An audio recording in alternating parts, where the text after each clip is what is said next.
How about that? Can you guys hear me now? Sorry, I forgot to check the mic. I wasn't actually muted. I just didn't have the right mic. Make sure this is right. You guys should hear me now. Okay, sorry about that. When I reset my computer, it resets everything. It drives me nuts. And then let me go here. I'll go and get on Jen's call. Forgot about all that shit. All right, Jen, can you hear me? Yep. Okay. Sorry about that, everybody. So I reset the computer and got on the phone with IT, and they said everything should be good now. So we should be good. Yeah, thank you. Thank you, Greg's. Whoever Greg's is, or Greggies, welcome to Windows Audio with streaming where it says fuck you for no reason every day. Now I'm worried when I go to the video scene, this is going to be screwed up. All right, that one's not so bad. Video stream isn't so bad. That one we can deal with. All right. You need Stream Elements. I think, isn't Stream Elements, is that Stream Labs? Is that a different thing? I think we have Stream Elements. We have Stream Elements? I'm pretty sure. Yeah, I don't know what voice meter is. I have no idea what that is. You should put your mic to default. It is default. I actually set it yesterday, so I don't know what happened. But there we go. Did I wash my hands? I did. I don't have Cox cable. I have... Shut up, Jen. Shut up. I have something called, it's like Miro, Mario, something like that. It's nobody else around me has it. They're honestly the best people. If you call them, they just answer the phone. Like when I call to get IT support, they just answer. There's no like hold. There's no a million questions going through auto prompts. I love them. I've never ever had an internet provider like this. They're so nice, and they just sit there and talk to me and walk me through everything. And they know I'm dumb, and they're just prepared for that. So when I call, they're like, "Hey, dumb guy, we're gonna walk you through every baby step here. Spell out that internet provider name. That's COCK. It might be COX. Yeah, isn't that crazy though? Like actually calling somebody and having them answer for like a company at this point, that's pretty impressive. It gotta be a small business because they are small. Yeah. Let me refresh the chat because the Twitch or the TikTok chat isn't loading into the multi-stream. See if I can fix that. Otherwise, I'm gonna have to. Are they DSL or fiber or it's not Wi-Fi? I have a hard. It's hard. Shut up! I quit. It's hardwired. It's Ether. I'm using an Ethernet. I don't use Wi-Fi. We do have Wi-Fi as well, but this is literally plugged straight into the wall. Ah, fuck. All right. Well, why don't I think we've got to like update there's some totals that need to be updated for whatever our donation goal is. And all right. Illusion says you're pushing through, bro. No shame, Peapod. Thank you. I appreciate that. I did give everyone your updates of that you had to go pee and then you would be restarting. So I'm not going to tell you things. I did my best to keep everybody updated. Thank you.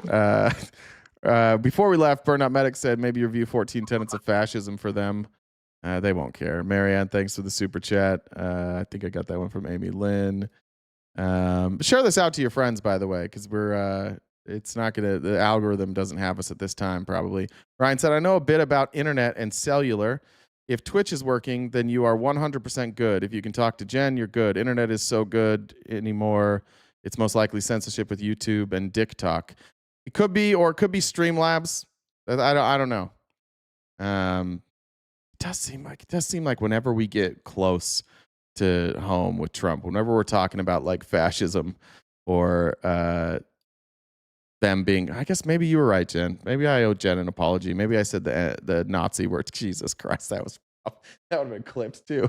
The Nazi word too many times. There are certain things. I mean, you can get away with a couple, but I mean, yeah, that's right. These are the ones you sent. I think I got all those. I just went back to. I need to update the total, so I don't know if you missed any of those. I'm looking. I think I got them all. Let me check the Venmos. Got those. Open this back up, and then we'll. Unfortunately, we're gonna have to go back to Stephen Miller. That's where we're gonna start things off. Did TikTok go down? We just said bye TikTok. No, TikTok's still up. TikTok, I can't see your chat, and I apologize for that. I don't know why they don't want me to see what you're saying. I'll try and put it in a different window here in a second. Brianna said Mr. Miller looks like Mr. Potato Head's least favorite son. Oh, he's like, I don't know what happened. We tried to raise him right, and he just turned into a white nationalist. Oh, that was the thing that I needed to check with you from. Wasn't me on the message. You sent that to me. Wasn't me said the erosion of and actual assault upon the rights of and respect for women worldwide as the Trump cancer has spread internationally makes me believe it shouldn't be eat the rich. It should be eat men. It's not going to taste good. Too many of us are walking around, are the walking wounded. Sorry, I never sent long messages. Feeling this deeply while missing my late husband. Thank you. I agree with that. There's clearly, it's so embedded in our culture too. I saw a video earlier today of a creator that I like actually, and they were, what were they? Oh, it was about, there's like, do you guys know KFC? He's from Barstool. And I know that just the fact that I say Barstool will raise a lot of red flags, but I like KFC. And KFC's a fairly progressive person. But he put up a video yesterday of there's like these 3 different OF creators who are like in a war with each other. They're all like ratting each other out and calling each other's bluffs. And he said something along the lines of like, I don't know if this is real. It could just be drama. I mean, these are women. They're dramatic. And just little things like that, that like, it is like, I understand. I think people say that not trying to be harmful, but the idea that like men aren't emotional, like I see my chat every day.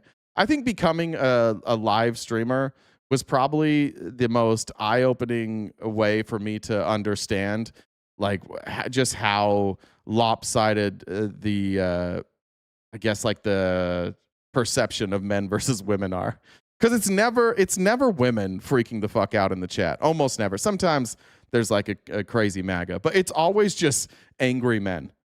And I know for a fact that sometimes when I get too involved in that and I'm going back and forth, I know for a fact that some of you women are like, can he just stay on subject?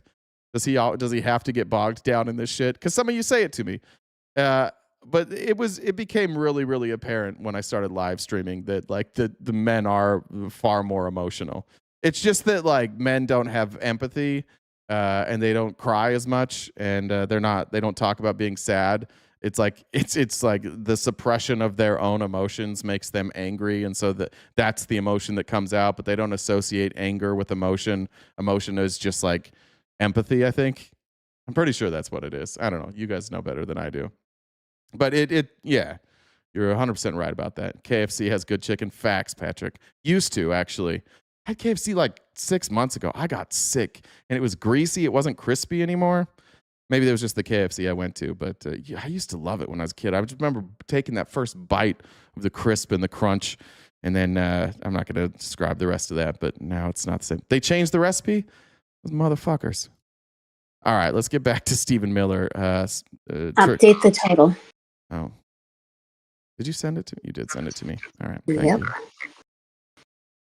Well, the stream broke, but Jen yelling at me didn't break. That's still functioning. You can always count on that. All right, guys. I'll go late today too. I don't have to pick up my daughter till later, so we'll be here for a while. So don't worry about that. And if you can share this out with your friends, that would be greatly appreciated. We're gonna get back into this. Let me see if I can move the TikTok chat over here. I'm gonna have to arrange some windows a little differently here. Give me 1 second. I don't want to leave the TikTokers out, even though I was mean to the app today. I don't want to leave you out because I like you guys. We started with TikTok. That was the OG platform. Even though I don't know what you guys are doing over there, you could just have a better experience somewhere else. TikTok doesn't pick up whispering. All right. There we almost there.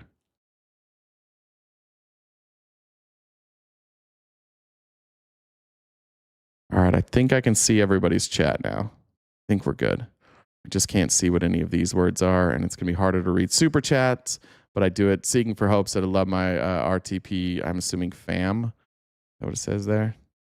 Can't read full super chats now. So Jen, I'm gonna have to get the super chats from you. I apologize. I made a goal today to be more active with the super chats to try and read them more on time, but now I can't really see them very well, so it'll be harder. But I will do my best. And now I gotta go find that Stephen Miller. Here it is. All right. Back to Stephen. We're back and continuing with the world lead and ask. I know you can't see it yet, or maybe you can. Do we have that up? Oh, you can. We started about, where are we at here? Danish officials are responding. That wants a good, peaceful, secure, I can say to you publicly versus very close hold conversations that might be happening privately. And I know you understand and respect that, but I'll answer the question in this way. There might be individuals who are fugitives from American justice that could become part of a future conversation. That was his previous answer.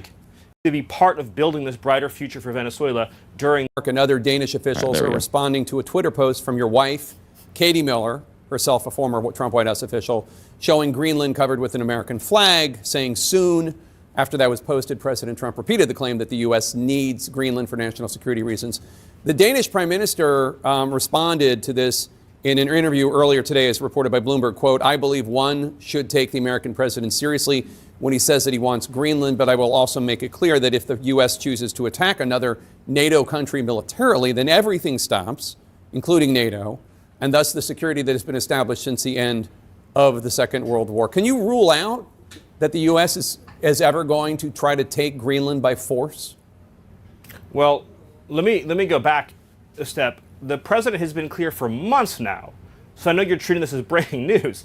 The president has been clear for months now that the United States should be the nation that has Greenland as part of our overall security apparatus. The United States, but your wife posted that like hours after the Venezuela operation. No, but that's why it's newly relevant.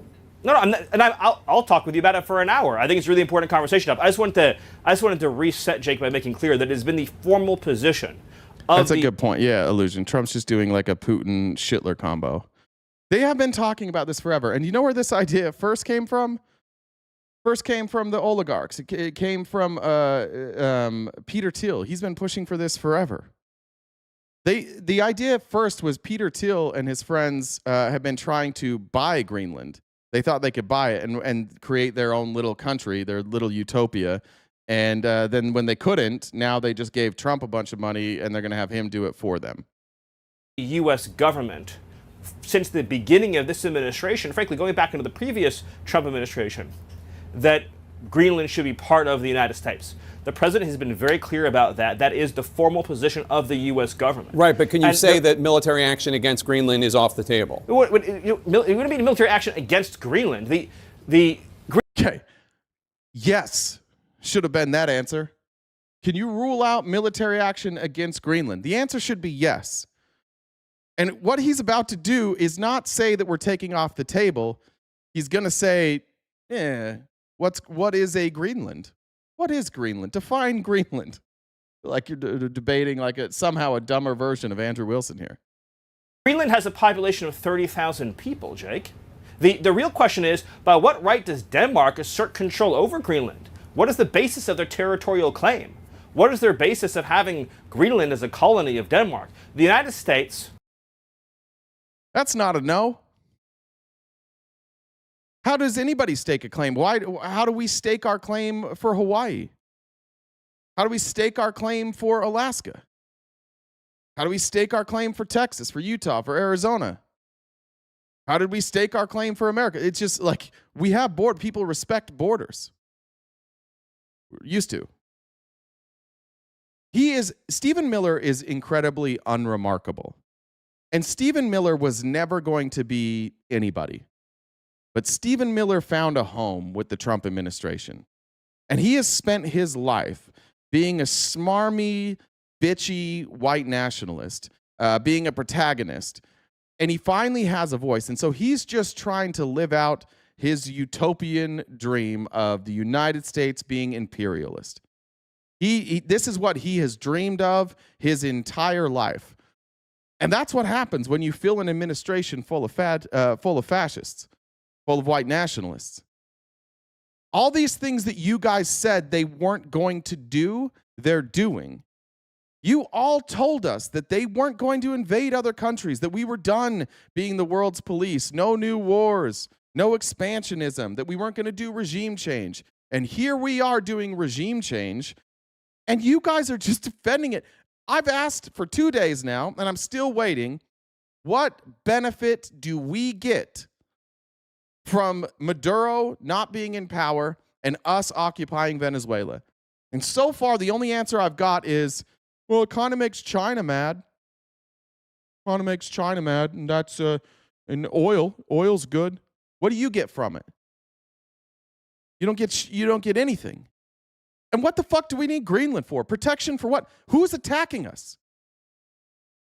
You are way too easily convinced and gaslit into thinking that you're in danger. And that's what this MAGA movement has been. Since the inception of MAGA, it has been them scaring you into allowing them to do crazy shit. They scare you about immigrants. They scare you about trans people. They scare you about China. They scare you about Venezuela. They just scare you so that they can go and take power. They scared you about social media, and you're like, oh no, the social media companies are so bad. And now you're like, they were so bad that we have to give control to the government. They told you to be afraid of socialism. Why did they tell you to be afraid of socialism? Well, one, they incorrectly tied it to deaths, right? Like, ironically, like the Schmittler and his friends, they actually called themselves socialists while saying that the socialists were the enemy. And who did they lock up and imprison? Socialists.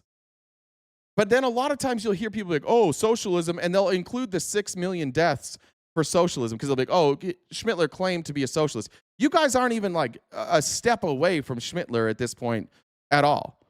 You have the exact same beliefs that he did. There's some of you, I think, maybe don't understand that Schmittler was a problem before the Holocaust. That was the end result, but he was already a problem. And why was he a problem? Because he believed that the German people, just by birthright, should have access to all these other lands. That because this Aryan race was so wonderful that they should lead, that they should dictate, and that all these European countries around them should be subservient. And what we also didn't learn is that appeasement doesn't work with these folks. There is nothing that they won't change their mind on. You guys have changed your mind on everything, and you do it so easily and so willfully. Looking back with hindsight now, we can all recognize that we thought we were fighting real fights with you people. We thought that you had real principles. We thought that when you said Trump won't do this, I wouldn't vote for that. I wouldn't support that. We thought that when he did that, you would turn on him, but you didn't. You just adapt. Oh, Trump's not going to try and stay in office. Remember, up before January 6th, there were all these news organizations saying that Trump was going to attempt to stay in office. The news was reporting that they may try and stop the peaceful transfer of power. And you guys are all like, they would never do that. I don't support that. And then they did it. And on that day, you guys were like, we don't support this. And 2 weeks later, you were calling it an FBI op. You were calling it deep state op. You were already blaming Nancy Pelosi. And this is what's troubling for a lot of us, is it seems like if they give you any explanation at all, it can be the dumbest fucking explanation you've ever heard, you'll just go for it. As long as they say something, you're like, oh, okay, now this justifies it. What was the excuse for January 6th? At first, it wasn't Trump's fault. At first, it was just all these Trump supporters who were mad. Trump on that day was like, look, they have every right to be mad. You guys did this. They love me. They know the election was stolen. This is your fault. You guys shouldn't have stolen the election. And now we're 4 years later, and you have changed it to, oh, those weren't actually Trump supporters. It was feds. It was definitely feds. Which is weird, because then why did you pardon them all? Why did Trump pardon all of these feds? Seems like if they were feds and they were in jail, why didn't we leave them there? Somebody want to explain that to me? Please? Why'd they get pardons if they were feds? Armendez, I see it. You said, dude, you're so misleading. What's wrong with you? Well, explain. You tell me what I'm misleading about. They foiled DNC and RNC bomb attack. Yeah, sure. Yeah, that's what it was. All those people that stormed the Capitol. That was just, we imagined that. We didn't even see that. Well, so the people that weren't feds that committed crimes then. So if not all of them were feds, why did Trump pardon the people that committed crimes, that beat up police officers? Oh, gotcha. So wait, but hold on. You said you're wrong. The feds are the ones that got them in there. They were innocent. So if you go in, if you beat up police officers, you're innocent because feds? If you break through windows, you punch police officers, you hit them with the American flag, you're innocent because feds?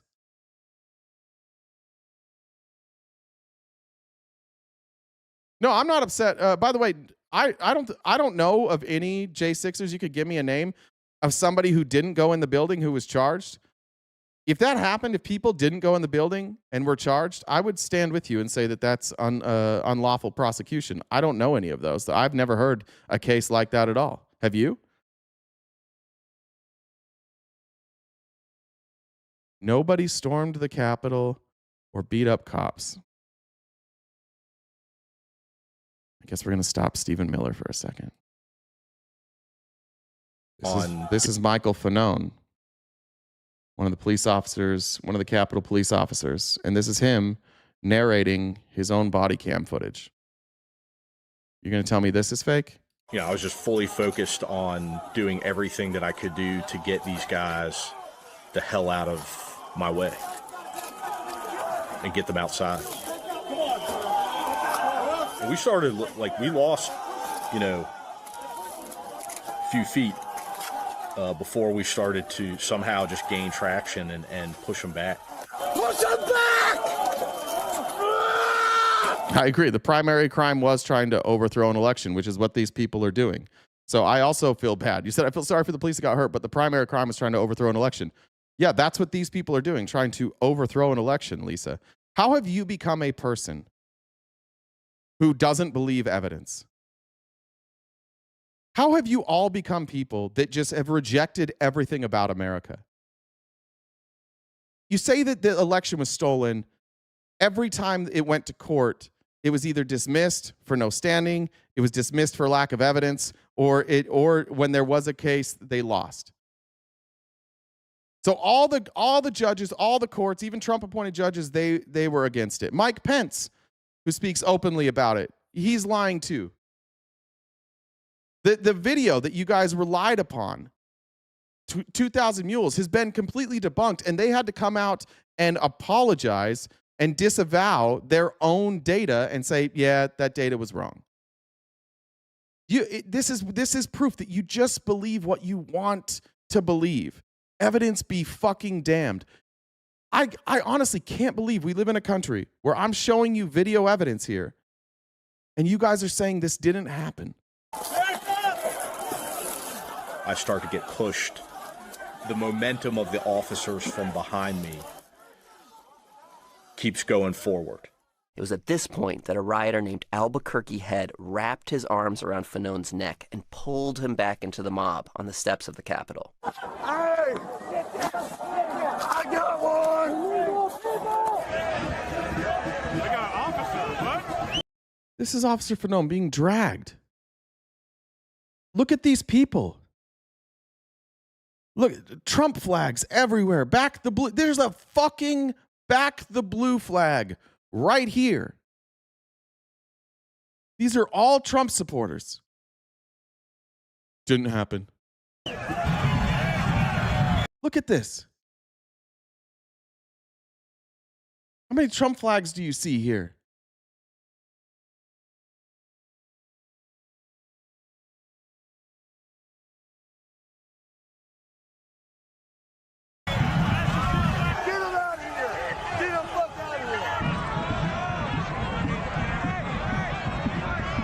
Here's Officer Fanone being dragged by the crowd. What's this back the blue shit? Don't pray for me. Fuck you. Carol Vance, don't fucking pray for me. If this is your God, if your God thinks that this is right, fuck your God, honestly.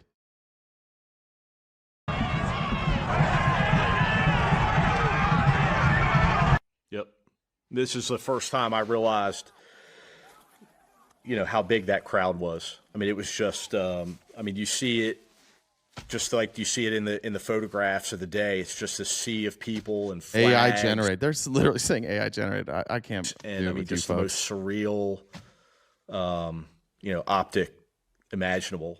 And on top of that, I'm trying to take that in and also, fight to stay alive. When I'm out in this crowd, like, I'm being assaulted from every direction. So I'm trying to keep people away from my weapon. I'm trying to keep people away from me. I'm exhausted. And, it was not a good feeling. You've been an officer. Been calling this guy's the most pathetic person. He was protecting the Capitol that day, and he was beat by your people, so he's pathetic, right? For a long time, you've seen a lot of sketchy situations. Does anything remotely compare? What's wrong with taking your grievance to the government? This isn't the government. Beating up police isn't taking your grievance to the government. To this moment? No. I'll post the video. I've seen some things, and I never, ever once felt like I was not in control of what was happening. This was the first time I had experienced a situation in which I felt as though, there was very little I could do. Yeah. All right. But that didn't happen. Let's get back to Stephen Miller. And now we're talking about taking Greenland. Because you guys are just, I think this is proving, and this is a somber day, honestly. It's hard for the chat to really get to me, but today it's getting to me. Because we just don't live in reality. You guys just live in a different world. There's nothing that you'll believe. Reality doesn't matter to you. Can you tell me a time in history where countries just started openly invading and it worked out well for the world? Jesus Christ. We're talking about stealing other countries right now. And I have to try and convince you that something we all saw with our own eyes. Why did all your Republican lawmakers run? Why were they all desperately calling Donald Trump, telling him to call in the National Guard? Why did Josh Hawley sprint out of the building? Why were they all hiding behind desks? Because this wasn't real? None of this was real? Is the power of NATO. For the United States to secure the Arctic region, to protect and defend NATO and NATO interests, obviously Greenland should be part of the United States. And so that's a conversation that we're going to have. Let's just look at a map. Somebody want to explain why Greenland should be part of the United States? It's here. Why in the world would Greenland be part of the United States?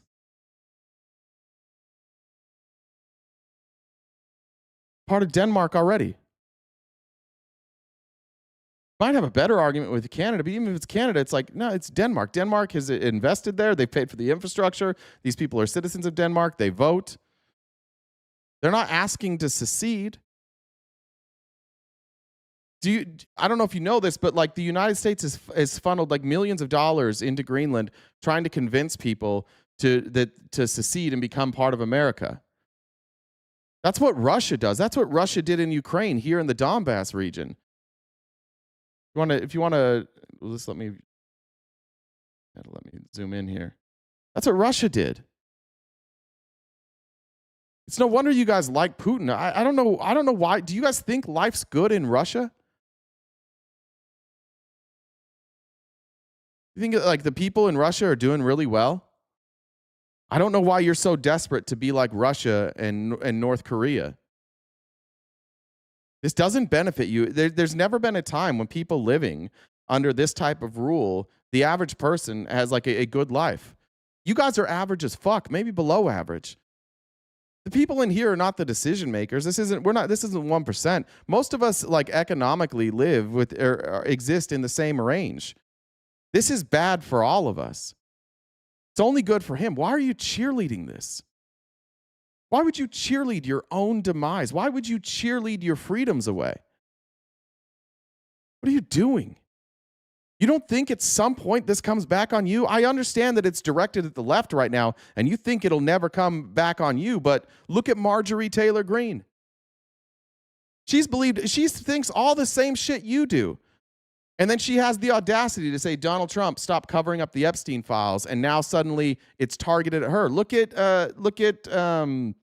Thomas Massey. Every time, if you guys ever step out of line, you're cooked. I don't know what the fuck you're cheerleading here, but it's crazy. This is just like people marching off a cliff, and you're just going, yeah, it's actually, when we get to the cliff, it's actually gonna be fine. As a country, that's a process we're going to have as a community of nations. So you can't take it off the table that the U.S. would use military force to seize Greenland. You can't take it off the table. Jake, I understand you're trying very hard to, which again is your job. I respect it. It's great to get exactly the headline, right? That catchy headline. I'm trying to get an answer. Just fucking say no, dude. I can't believe this is a question that's hard for an American administration to answer. Are we going to use military force to seize Greenland? Look, man, Greenland should be ours. It just should. It should be ours. It's really important to us. So will you take that off the table, that we're going to use military force? I know you're trying to get this gotcha answer. Seems like the easiest fucking answer ever. That says Miller refuses to rule out the United States should have Greenland as part of the United States. There's no need to even think or talk about this in the context that you're asking of a... Don't even think about it. Guys, don't think about it. There's no need to even question this. The fuck is this guy, a fucking Jedi? And it works on you guys. You're like, oh, he said I don't need to think about that. That's a good point. This motherfucker from the government is telling you dumb bitches, don't think about it. Don't even question it. Why would you even think about this thing? And you're like, oh, that's a good point. We should not think about those things. Who the fuck are you people? What the fuck happened to you? How did you all get to this point?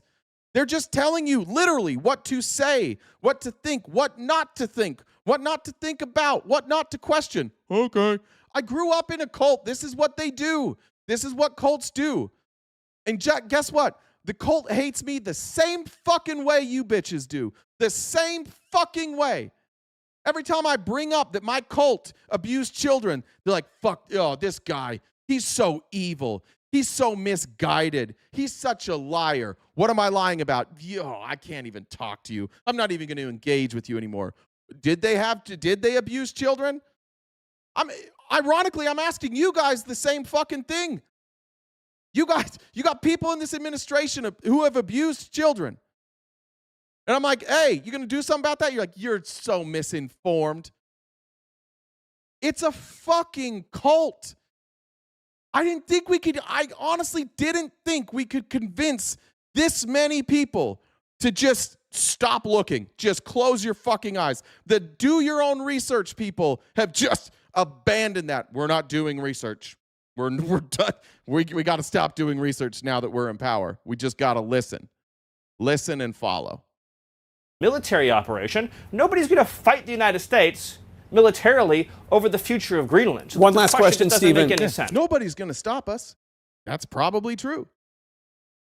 That's probably true. This is what this administration is. We do what we want. We cover up the Epstein files. Nobody gives a fuck.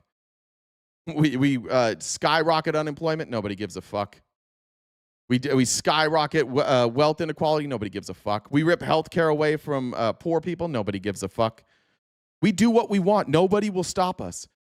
And the reality is, we can't. Nobody can stop you. And the reason nobody can stop you is because you bitches are sitting in the cuck chair with your dicks out cheerleading this. I love it when we don't get a say in anything that we do. America first. You guys want to go back to the fucking monarchy. We exist because of this. We exist because we didn't want one person telling us all what to think and do, what we can and can't question. And now here we are saying, don't question things. We're censoring media. We're silencing media. We're trying to get anybody fired who says anything against us. The entire press pool covering the military now is hand-picked, and they are hand-fed stories, spoon-fed the stories that they go out and repeat. There are separate press briefings for people friendly to this administration and people not friendly to this administration. When Trump went and attacked Venezuela, he has only addressed Republicans. He hasn't even talked to Democrats yet. The people with oversight, the whole checks and balances thing, he hasn't even talked to them. He's just doing whatever he wants. They're openly saying, we're going to do whatever we want, and you guys are cheerleading it, which, like, I would never condone that, but if you were getting something out of this, I'd be like, all right, look, they're fascists, but it's going to work out for them at the end. There's no end result here where things get better for you. They're not doing anything to make it so that your dollar goes further. They're devaluing the dollar. They're cutting off trade. Ironically, the very thing that we've done to Venezuela and Cuba and alienated them from the rest of the world, we're doing it to ourselves now. You must understand that the only way this ends is if we relent and apologize, or if the United States takes over the world.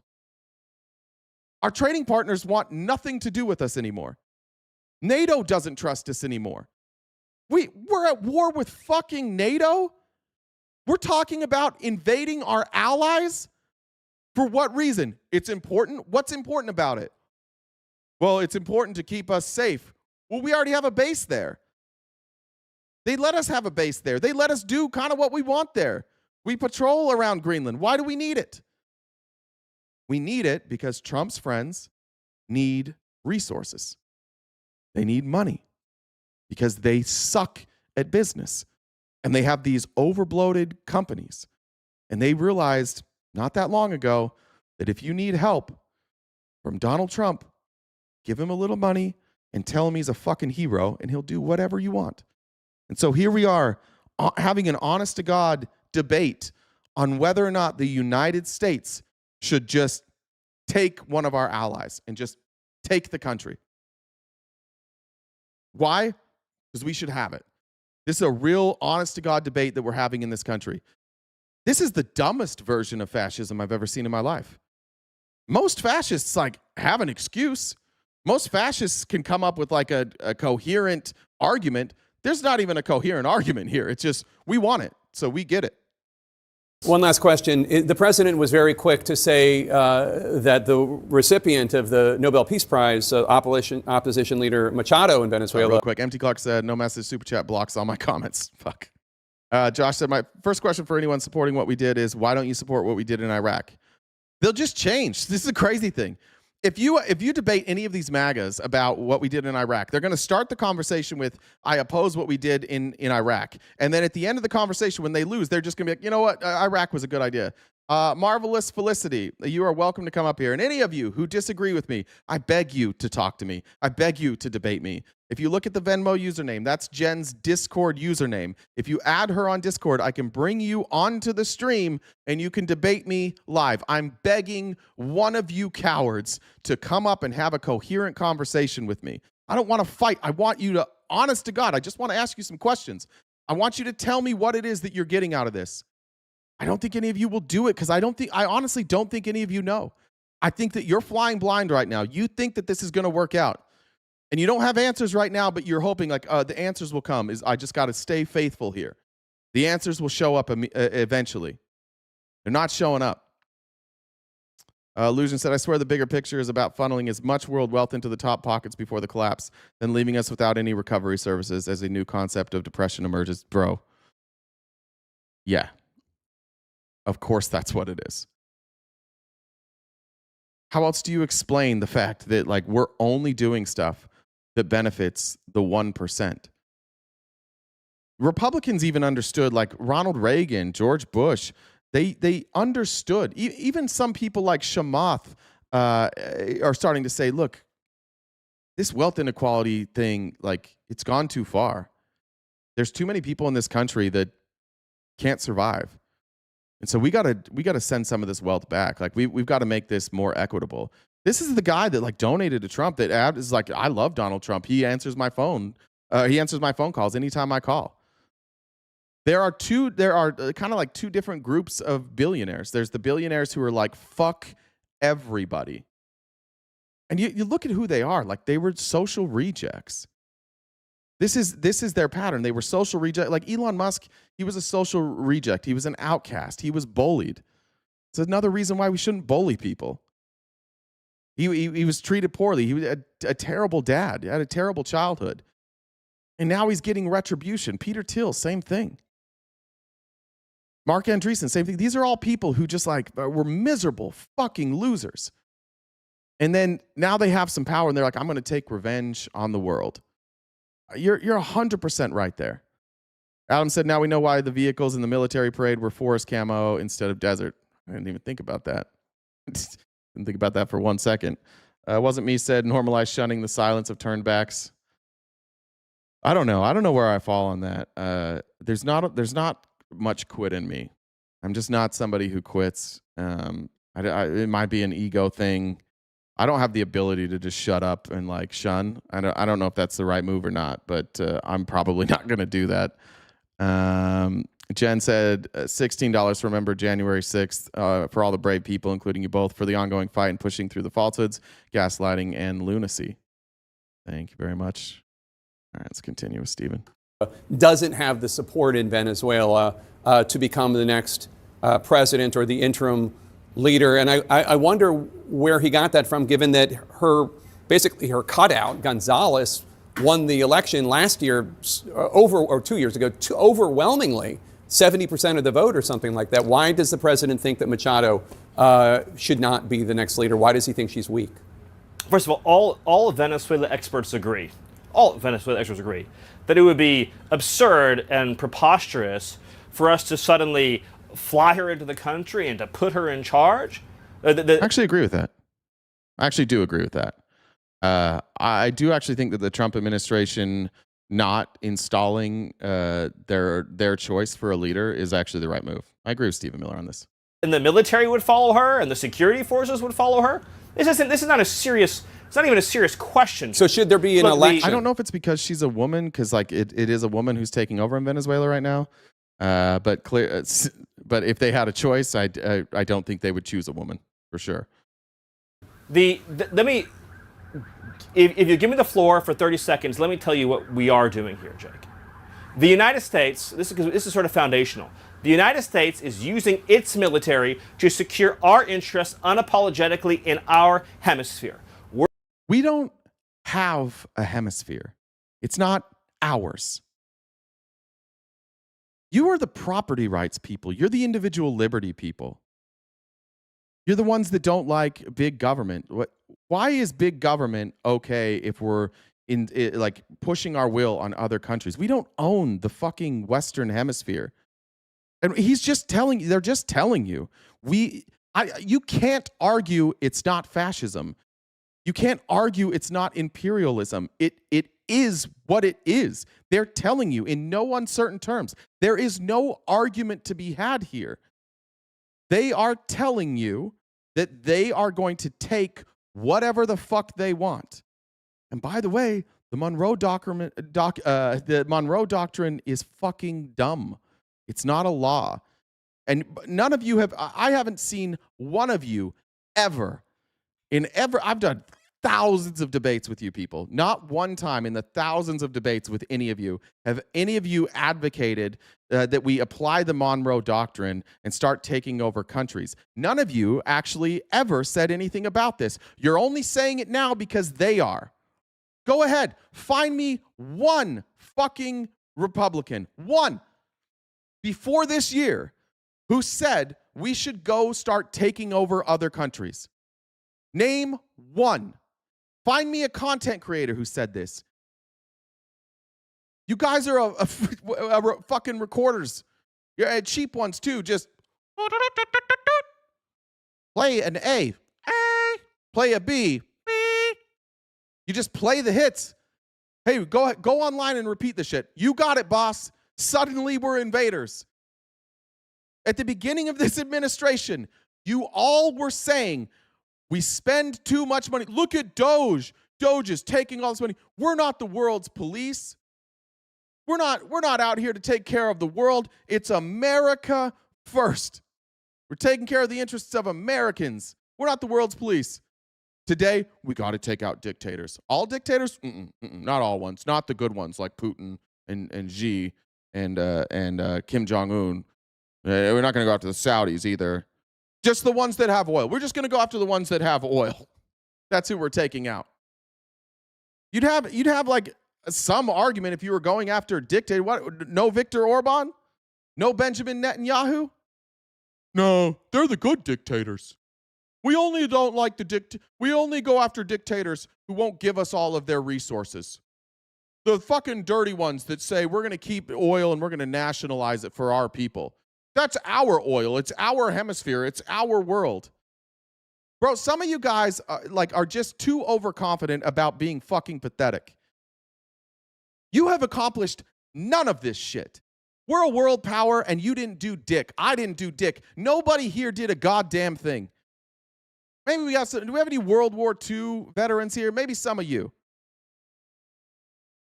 99% of the people watching this right now, you didn't do a fucking thing to make our country a powerhouse. In fact, most of us have done nothing but watch everything our grandparents built go to shit. Because we just hand it off. We're like, thanks, Grandpa and Grandma. Hey, billionaires, you want everything? Yeah, we want everything. Oh, you can have it. You can have it. Thanks for the job, billionaires. You can just take it all. We don't need health care. No, it's fine. We don't even need food. It's fine if we don't work. If we work 40 hours a week and can't afford to pay our bills, it's fine. You guys really need the money. This is the bend over and take it generation. I've said it before, and I mean it with all the disrespect in the world. Fuck the pussy ass boomers who let this happen. Fuck all of you. Fuck every last one of you who saw trickle-down economics and you saw the tax breaks and you're like, I'm going to just not pay attention to math now because I'm going to have a good retirement. Oh, look, my house value's going up. And you guys all threw away everything this country ever worked for a buck. Fuck the boomers. And fuck everybody coming after them that's a Republican right now that's like, this is a good thing. Bro, you guys are getting fucked hard. And you're like, harder, Daddy Trump, harder. Take away more from us. Take away all of our freedoms. Take away all of our rights. Yeah, go take over those countries. We'll pay for it. We'll pay for these military interventions, and we won't get anything for it. You won't get anything from Venezuela. If we take all of their oil, none of your lives change. In fact, it probably just makes oil more expensive because it's harder to refine. You think the oil companies are going to cut you a fucking check? Is that what you think's going to happen?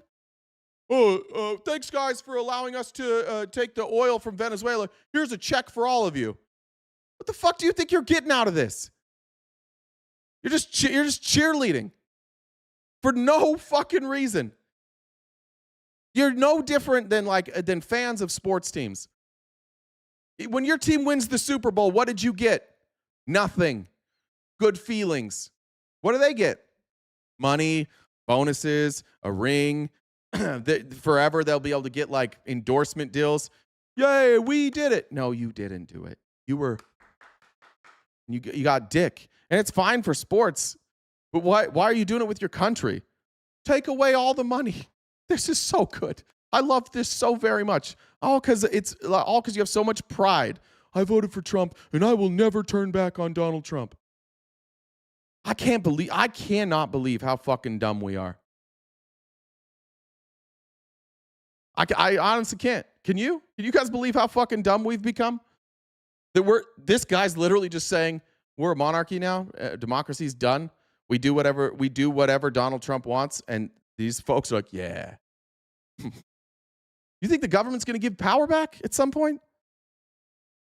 What happens if there's one of these people you don't like that takes office? What happens when it's not Donald Trump? Do you understand the road that he set us on? He doesn't have to listen to the courts. He doesn't have to talk to Congress to use the military. He can take the military and put it in your city. So what happens when a Republican does what happened in Venezuela?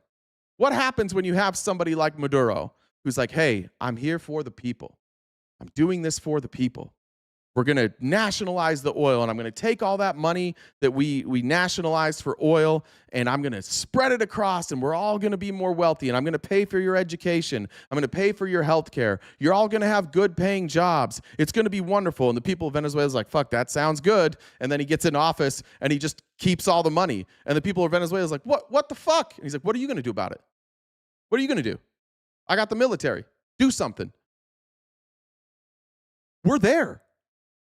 If Donald Trump tomorrow says, I'm taking control of every business, and me and my friends are keeping all the money, you can't do shit. You know that, right? That's where we're at. Congress can't do anything. The Supreme Court ruled that nothing the president does can be a crime. The military obviously doesn't care about court orders. The military obviously doesn't care about Congress. We're there. We're literally in a place right now where no matter what, the president can do whatever he wants. And we've never been here before. Ever. You guys want us to believe that Trump's he's just doing it out of the goodness of his own heart? And don't worry, they'll give this power back later? Are you out of your fucking minds? One thing you have to know about power is that power corrupts. Money corrupts. In the history of the world, there's virtually nobody who becomes rich and powerful who doesn't then become corrupt. The best of people, for you that are Christians, isn't this what Jesus warned about? It's easier for a rich man or a camel to get through the eye of a needle than a rich man into heaven. Why do you think he said that? Because that power that comes with money, that influence that comes with money, it corrupts people. People are deathly afraid. One thing that's really interesting, if you look at statistics, is go look at people who are wealthy who lose their wealth. The suicide rates are alarmingly high in that group of people. They never recover. Because once you have that type of wealth, it's really hard to go back to not being that wealthy. And you've elevated yourself, and you think so highly of yourself because you have wealth and you have access to power, that when you lose that and become just like everybody else, you can't imagine that type of existence. They never give it back. Never, nobody's ever given it back. This is what Putin said to Russia. Putin said to Russians when he won, hey, I'm going to take control of these companies because these companies are evil. And they're taking all the money. So he took control of all these companies, and he gave them all to his friends. And now in Russia, you can't own a house. You work your entire life. And then a handful of people are filthy fucking rich. Donald Trump has put people like Bill, I don't know if it's Bill Pulte or that's his kid, can't remember, in his administration. He's loaded it with billionaires. Billionaires who are profiting off of, like Howard Lutnick. Howard Lutnick is going to make hundreds of millions of dollars when because the courts have ruled that Trump's tariffs are unconstitutional.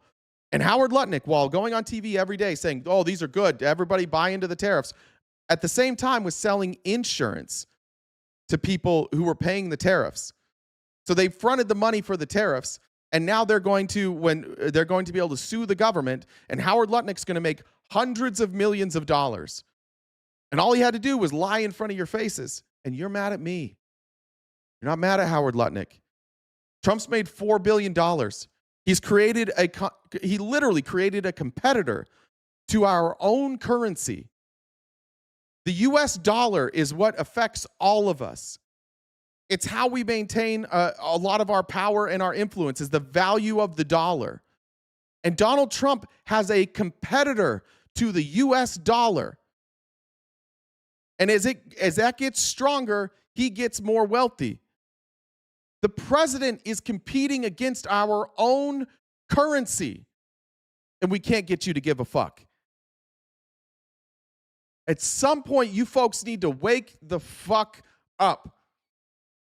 You might like his policies. You and I could disagree on policy all day long. But what I didn't think we would disagree on is authoritarianism, is ending the Constitution as we know it.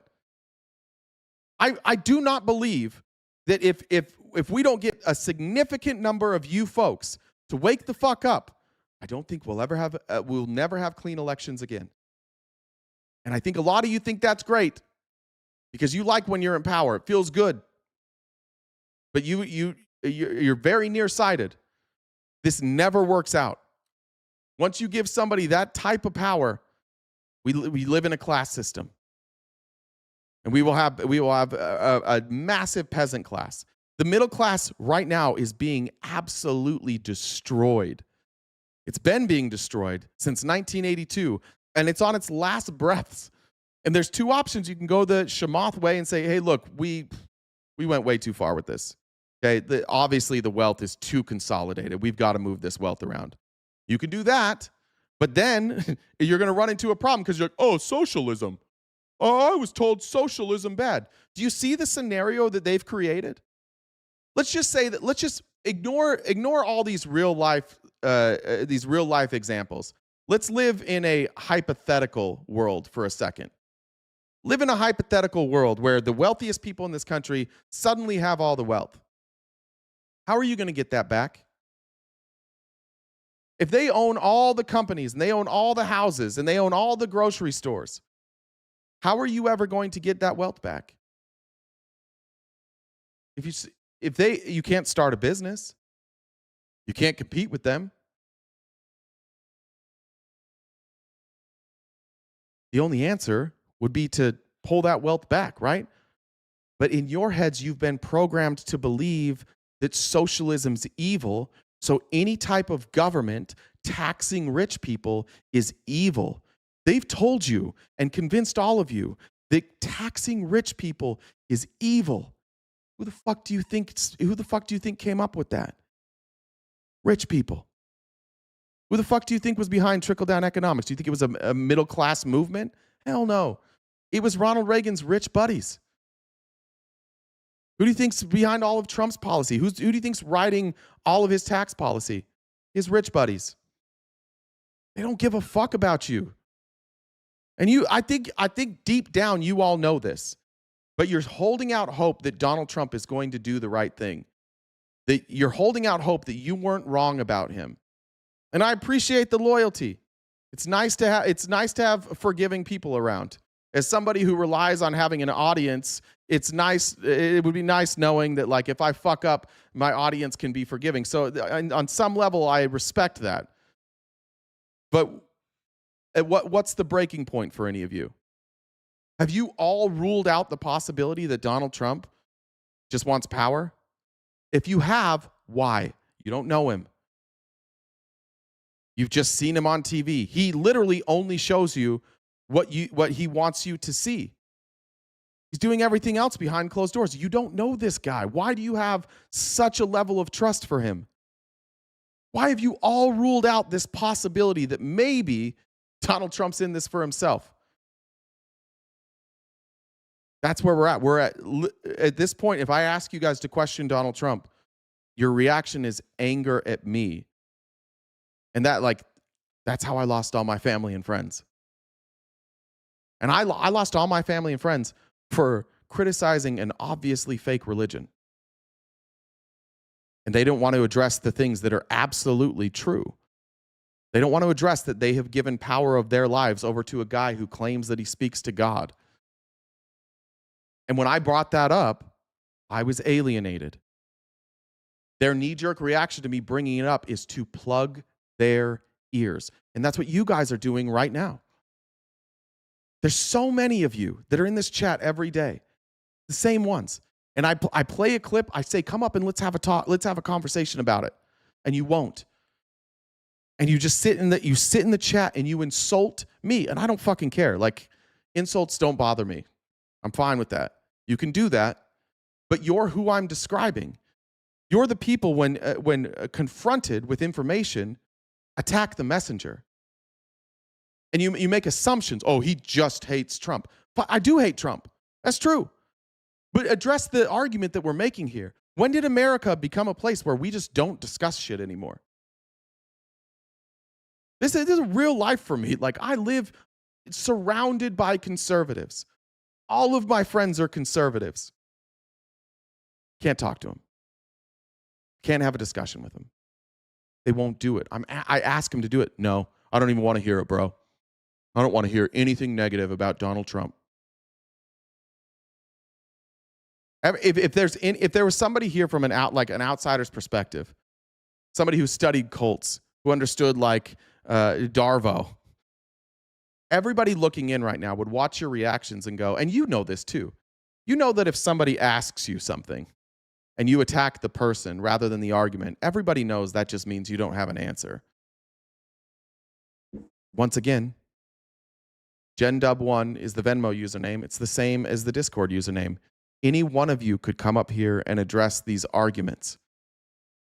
But at some point, and my goal, each day, get through to one of you. Because I know in mass you're not going to, but each day, if we can get through to one of you, we can make a change. But this is our only shot. Maybe I'm wrong. Maybe all the things that I advocate for are wrong. Maybe single payer is wrong. Maybe all this shit's wrong. Fine. But where we're at now is we're not allowed to have the discussion. It's just Trump. Trump, Trump, Trump. While I've been criticizing Stephen Miller here, most of you have been saying I have a problem with Trump. I'm not even talking about Trump. I'm talking about Stephen Miller. I'm not allowed to criticize anything that ever happens without you guys going, "Oh, you just hate Trump." That's not who America is. It's not who America has been. We've lost the ability to have real debate. We've lost the ability to like communicate with our neighbors, our friends. And I'm not trying to place that all on Republicans, by the way. I think that's all of us. I think that Trump derangement syndrome is real. I just don't think it's just on the left. There are people who hear the word Trump and their minds go blank with either rage or because they love him so much. And it is a significant portion of our population. But Trump derangement syndrome swings both ways. And it is the rare person who can have a conversation without talking about Trump. It is a rare person that can have a debate about issues. Stephen Miller's not one of those people. I just want to point that out. Stephen Miller's had 15 minutes here to talk to Jake Tapper. He hasn't answered one of his questions. And now he's throwing a fit because Jake Tapper's asking him to answer a question. We'll get back to it now. We need far less Stephen Millers. For those of you who liked Charlie Kirk, I'll give him credit for that. Charlie Kirk would have these discussions. What does it say about you if you're one of those people that like, I love Charlie Kirk. You killed Charlie Kirk. Charlie Kirk's legacy must live on, and then you refuse to engage. I'm maybe more of an embodiment of Charlie Kirk's legacy of let's have a debate. Dude went and got steamrolled over in Europe. He went to a place where he was significantly overmatched, and he went and did it. And none of you will get out of the chat. You're not Charlie Kirk. You're minions. And some of you that right now that feel like maybe you don't want to be a minion, I encourage you, if it's not me, have a discussion with somebody. Challenge your own ideas. Across the board. If you're on the left, if you're on the right, go challenge your ideas. Have a real conversation with somebody because this shit is unsustainable. We are dangerously close to not being able to fix this. And Republicans, you're just not going to get what you want out of this. You're just not. You're not going to get more money, not more stability. You're not going to have a house, family, all that shit. It's going to make all of that harder. Joel said, thanks for sharing reality. Appreciate that. Radical Left Scum said, didn't they close USAID because we didn't need goodwill across the globe, but now goodwill is one of their talking points? Exactly. Right? Just hold a standard sometime. Let's see. Get that. Damien said, love you guys, Dollar Train. Good reminder, guys. If everybody joined the Dollar Train right now, we'd knock that out in a hurry. We are crowdfunded, so anything you can do to help us knock out that gift goal every day would be greatly appreciated. We don't get paid advertising revenue from YouTube. Just full disclosure, on TikTok right now, I'm working for free. You guys aren't allowed to send gifts. TikTok is legitimately not going to pay me for my labor today. This is a free ride for everybody on TikTok today, and we get paid nothing from that. So if you can help, great. If you're in a situation where you can't, that's also fine, and we welcome you. Thank you. Brown said zombie Schnazis were supposed to be a video game, not a political party. Thanks, Maddie, for joining the Dollar Train. We're a superpower, and under President Trump, we are going to conduct ourselves as a superpower. It is absurd that we would allow a nation in our own backyard to become the supplier of resources to our adversaries, but not to us, to hoard weapons from our adversaries, to be able to be positioned as an asset against the United States. When he's talking about this, like when he says to give resources to our adversaries and not us, the reason that Venezuela is selling oil to Iran and to China is because we sanctioned them. And like anybody, like any one of you would have done this exact same thing. Every one of you would have done the exact same thing if you were Venezuela. If you had sanctions put on you that were going to cripple your country, you would find somebody else to buy your oil. If you don't want Venezuela to sell their oil to Iran, to Russia, to China, then buy their fucking oil. Why'd we stop buying it then? If you don't want them to hoard weapons, don't invade them. Don't act like you are a monarch over them. We're criticizing the Venezuelans. Stephen Miller here is criticizing the Venezuelans for selling oil so they can survive and getting weapons from people because they were afraid that the United States might invade them, which happened. Don't be imperialist. We could have settled this so many different ways, and we refused to do it because we have an administration who just wants to do military stuff. We got G.I. fucking Joe as the Secretary of Defense. Like, oh, please let us bomb somebody today. Please, please, we need the warrior ethos, maximum lethality. Please, please let us go kill people. We could have done this differently. Rather than on behalf of the United States. Sovereign countries shouldn't be able to do what they want to do.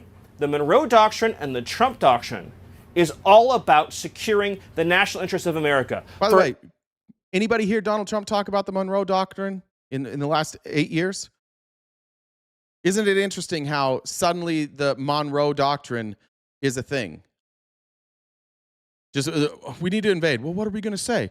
Well, let's just tell them it's like the Monroe Doctrine. That'll be good enough for our Republican voters because they'll just repeat what we have to say. They've never told you about the Monroe Doctrine. None of you have ever brought this shit up ever. Donald Trump's never brought it up. In fact, I guarantee if you ask Donald Trump what the Monroe Doctrine is, he doesn't know. Axel Cat says, y'all need to realize we have 3 more years of a hyper-aggressive executive government. This makes us look terrible to not only our allies, but enemies. Yeah. The problem is, now anybody who criticizes us is our enemy. And what are we going to do?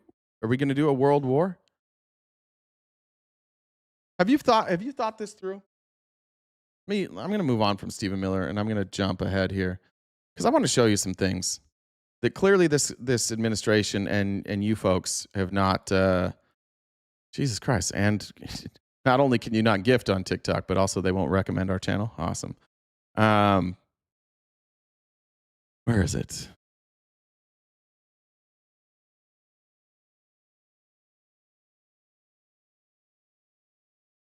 Give me 1 second. For my Republicans here in the chat, I'll play an ad for you. Like, nobody's as soft as a conservative. Ladies, you know what I'm talking about. Those conservative men are soft as shit. That's why every time you go to a conservative podcast, it's like, and now to our sponsor, Blue Chew. Your dick can work again. You don't have to scream at women when your dick doesn't work. This'll fix it. All right. I want to show you. This is Venezuela's Interior Minister, Diosdado Cabello. He is appearing here on the streets of Caracas. And this is what, like, for everybody that's talking about the people that are celebrating in Venezuela, that's true. Also, a lot of that stuff that you're seeing is AI images. Some of it has been like soccer celebrations, but I understand that exists. I need to make clear the argument I'm about to make here. I am not arguing that nobody is celebrating the capture of Maduro. I'm not arguing what percentage of people are celebrating Maduro. It could be 99-1, it could be 90-10, it could be 80-20, it could be 70-30, 60-40, whatever. The point is, I don't know, and you also don't know. And anybody telling you that they know what percentage of Venezuelans are on board with this is lying to you.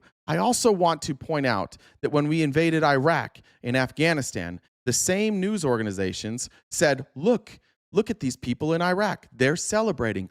Look at these people in Afghanistan. They're celebrating. And when you go back and you check with those same people in Iraq and Afghanistan, they will tell you, we thought it was about liberation. And then they destroyed our future. And now we have no future. They have a different tune now than they did then. But again, this is Diosdado Cabello. He is the Venezuela's interior minister. And you can see he is surrounded here by some members of their security and intelligence. And here's what he's saying. I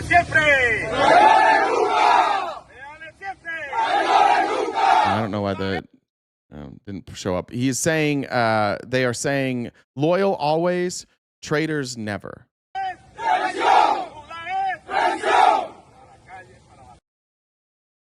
There is a military wing of Venezuela who is openly talking about fighting against the Americans.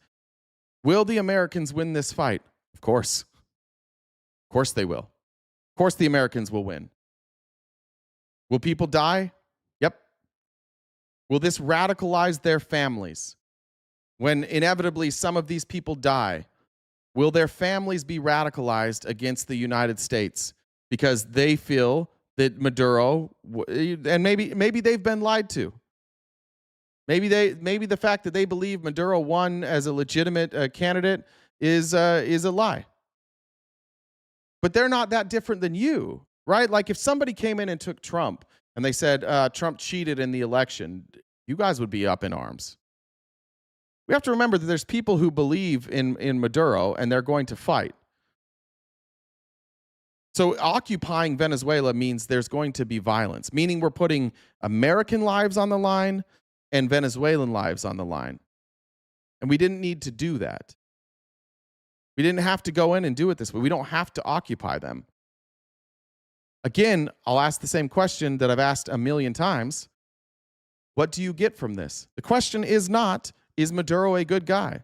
The question is not, is Maduro a dictator? Of course he is. Of course he's a dictator. Of course he stole from the people. Of course he harmed the people of Venezuela. Everybody agrees with that. But the question is, what should we do? How can we remove Maduro with the least amount of collateral damage possible? Why has nobody in this administration talked about like how to do this with the least amount of collateral damage?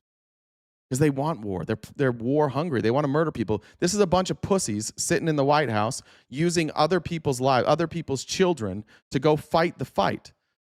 These aren't fight. What is Stephen Miller a soldier? Is Marco Rubio a soldier? Is Donald Trump a soldier? Nah, these are a bunch of bitches. By the way, you know who's not out in the spotlight? J.D. Vance. Wonder why that is. Wonder if J.D. Vance wants to distance himself from this. Not hearing a ton from J.D. Vance. Maybe I've just missed it. If J.D. Vance has been out there advocating for this, let me know. I haven't seen it. I'm going to show this as well. This is, did I write the name down here? The same guy, yeah. It's from Dropsite News. Same guy, Diosdado Cabello. Central figure in the country's security and intelligence apparatus is calling for resistance and mobilization following the U.S. operation that seized Nicolas Maduro. According to the Miami Herald, Diosdado Cabello has sent voice messages to loyal military officers and ruling party figures calling for unity, reorganization, and mass mobilization in the defense of the government, saying those responsible for the U.S. raid will regret it for the rest of their lives. As the message is circulated, armed pro-government paramilitary groups known as colectivos set up checkpoints and patrols across Caracas, stopping people to check identification and mobile phones. The moves underscore mounting uncertainty over whether the post-Maduro government, now led by interim President Delcy Rodriguez, can resist Washington's designs and military pressure. Diosdado Cabello, who is wanted by U.S. authorities and accused by federal prosecutors of leading the so-called Cartel of the Suns, which, by the way, is made up. You've heard our government talk about the Cartel of the Suns. That's made up. It doesn't exist. There is no Cartel of the Suns. If you don't believe me, go look at their indictment where they have now dropped. Maduro was indicted, and now that he's here, they have dropped the cartel of the Suns because they made that up. That's a very unreported story right now, is that our government lied partially about something that Maduro did. And the reason that they made up this cartel of the Suns is because it was necessary to have some sort of organization to say he's actually directing the drug traffickers. What they weren't able to do is they weren't able to like directly tie him to Tren de Aragua. So they took people that were around him, like his son and some of his advisors who had loose associations with Tren de Aragua, and they made up something called the Cartel of the Suns. And they used all those loose associations as an organization and said, this is the actual organization that's directing all of this. And Maduro, though we can't connect him to any of these people directly, he's connected to them through the Cartel of the Suns, which again is fucking made up. And our government is admitting that they made that up by removing it from the indictment because they know that will open discovery. And by the way, this isn't a Trump administration thing either. It did start with Bill Barr. Bill Barr is kind of the one that did the indictment, but this preempts the first Trump administration. This goes back through the Obama administration. I don't remember if it makes it all the way to the Bush administration, but our government's been lying about the Cartel of the Suns for decades.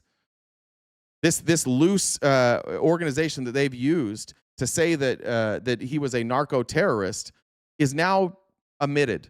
20 years they've been telling us this exists. Now it's not in the indictment.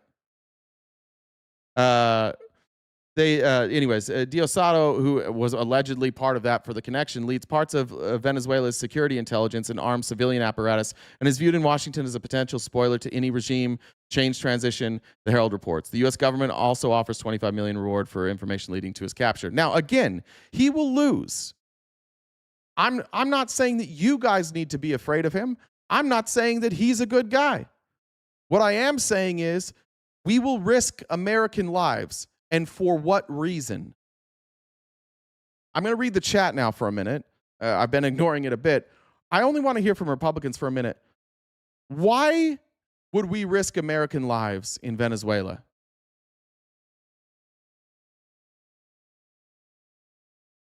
I need an answer for that. I know it's going to be mostly you guys. See, and by the way, I've pointed this out before. When they don't have answers, they insult me, which is what they're doing today. I'm asking a very specific question. If you are a person who's insulting me as a response to this, you don't have an answer, and everybody knows exactly what you're doing. Everybody knows it's because you don't know. Okay? Insult, insult, insult, insult, insult, insult. No. I understand it's for oil. I'm asking you what, like, good point. It is for oil. I guess we'll ask that question. Maybe I'll ask the question differently. Is it worth it to risk American lives for Venezuelan oil? Are you guys willing to sacrifice American lives so our oil companies can get access to their oil reserves? It's called optics. Yeah, you're still not answering the question. Oh, that's not an insult. That's just a fact. When I call this administration a bunch of pussies, it's because they're a bunch of pussies. And I would say that directly to their face. But again, I wasn't responding to a question. That was just my opinion. You can think I'm a pussy. You can think I'm an idiot. But if you won't respond, if when I ask you a specific question, you respond with an insult, then we all know you don't have an answer. I'm trying to read here. Raise your hand if you're willing. All right, we'll try this then, since there's no answer. Raise your hand or give me a thumbs up in the chat if you are willing to sacrifice American soldiers for Venezuelan oil. Thumbs up in the chat if you're willing to sacrifice American soldiers for Venezuelan oil.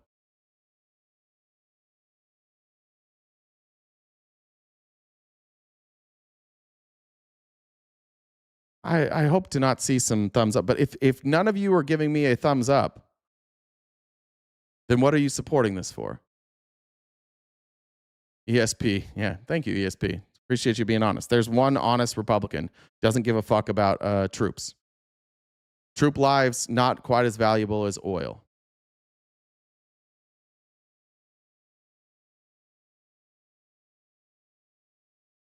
It'll cost more lives if we don't. No, Venezuelans aren't killing us. Who got killed by Venezuelans?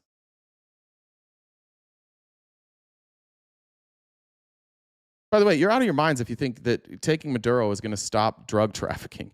You know we didn't take out the cartels, right? You know they're still going to traffic drugs? I know you hate me, Frank. I get you. But it's because you don't have answers. You don't like me because I ask you tough questions, and I'm an asshole. That's fair. It's fair to say I'm an asshole. Yeah. A couple of you are willing to sacrifice lives. That's where we're at right now. Lives will be lost if we go into Venezuela. The longer we stay there, the more lives are lost. And then also, by the way, it will radicalize people to come to America and take out people in America. And then what will happen for all these Republicans is Republicans will see a life lost in America, and they'll get all rock hard, and they'll be like, fine, we're going to take out Venezuelans. And then not only will we attack people in Venezuela, but then we will, American citizens will start being hostile to Venezuelan immigrants. And then we will start saying, we got to get these Venezuelans out of our country. Then the cycle continues. We've seen this in Iraq. We've seen it with Islamophobia. You've solved no problems. You've created more problems. And once again, phone lines are open. I guess Discord is open. You're welcome to come debate any of this with me. I would love to hear what you guys have to say. Rory said, respect, thank you. Axel Cat said, the United States has a wonderful track record with nation building. I'm sure there will be a swift resolution to this nonsense. Nin says, super chat messages are not allowing free speech. Come on. Well, the other thing is maybe don't do super chats. The other ways to donate are better because YouTube takes 30% of the super chats. So you know, anything you send to us through super chat, YouTube takes 30%. So if you do the other ones, it's better. Maddie, thank you for joining the Dollar Train. Carol says, Antifa, Minnesota approves this message. Chrissy says, thanks for all your hard work. Pink, thank you. Michelle, Alyssa, Christy. Lauren said, choo choo. Y'all really pissed off the TikTok gods. Christine said, thank you. RTP, keep us educated and informed. Got those. Sending over here. Thanks, Mary Ellen. Is that real? Hold on. Is that really Mary Trump? Or did you just change your username?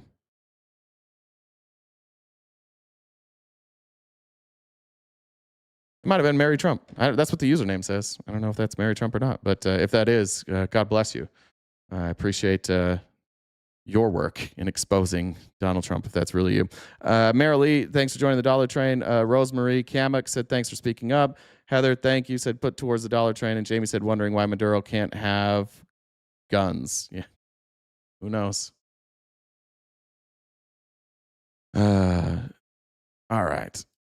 Look at guys, we're not talking about Tim Walz today. I know that you guys are very excited about Tim Walz. I will make this prediction, and I'll bet anybody $100. Anybody can take this bet, but you have to be honest about it.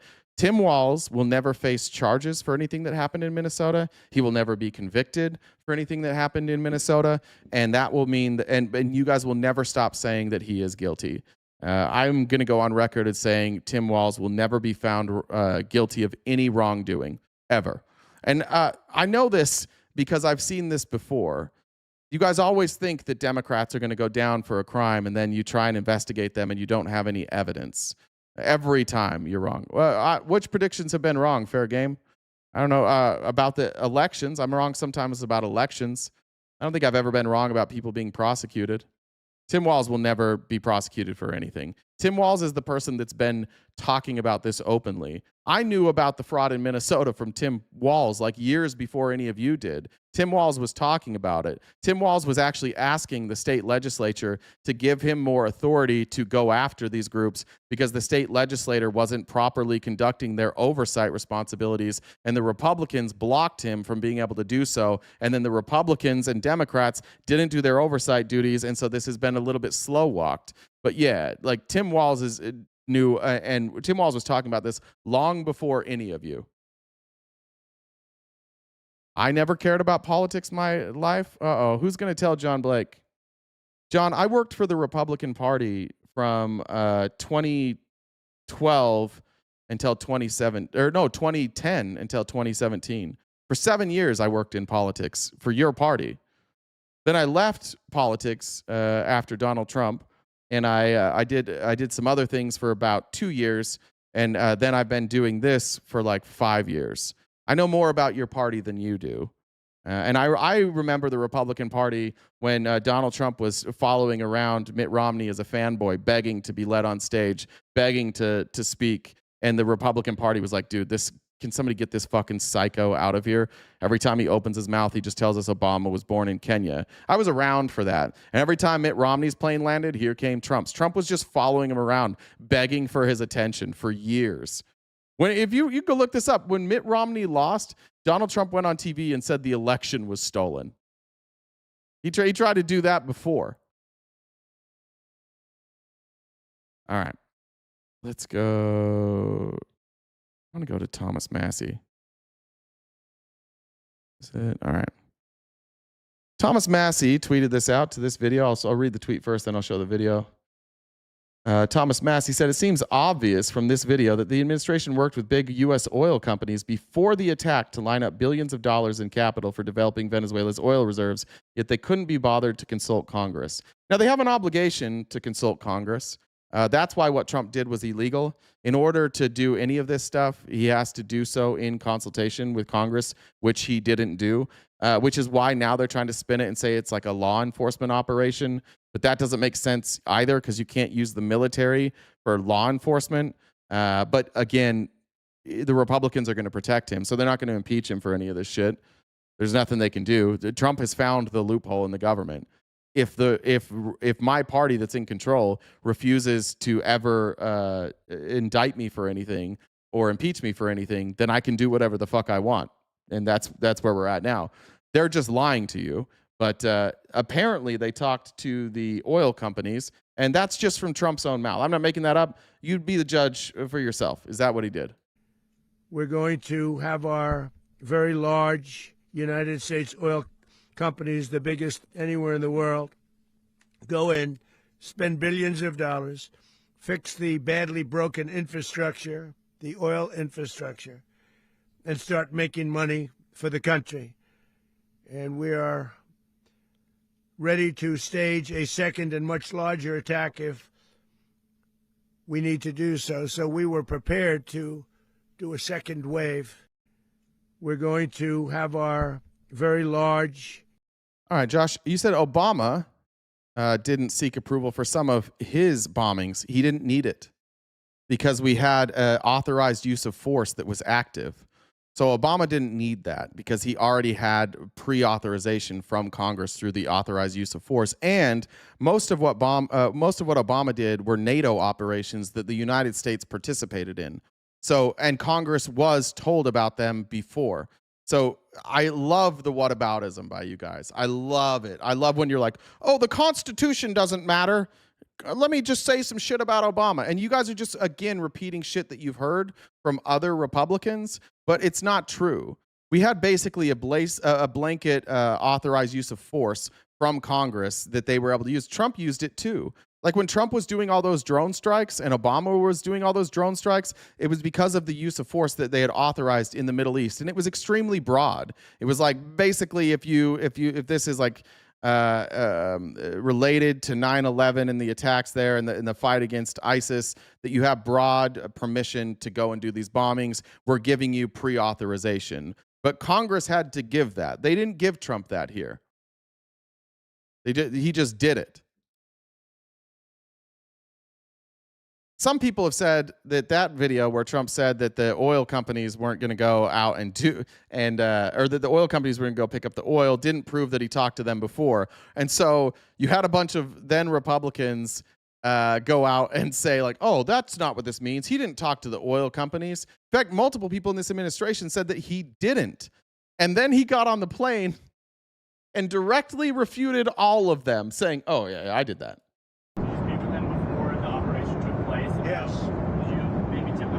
Before and after, and they want to go in, and they're going to do a great job for the people of Venezuela, and they're going to represent us well.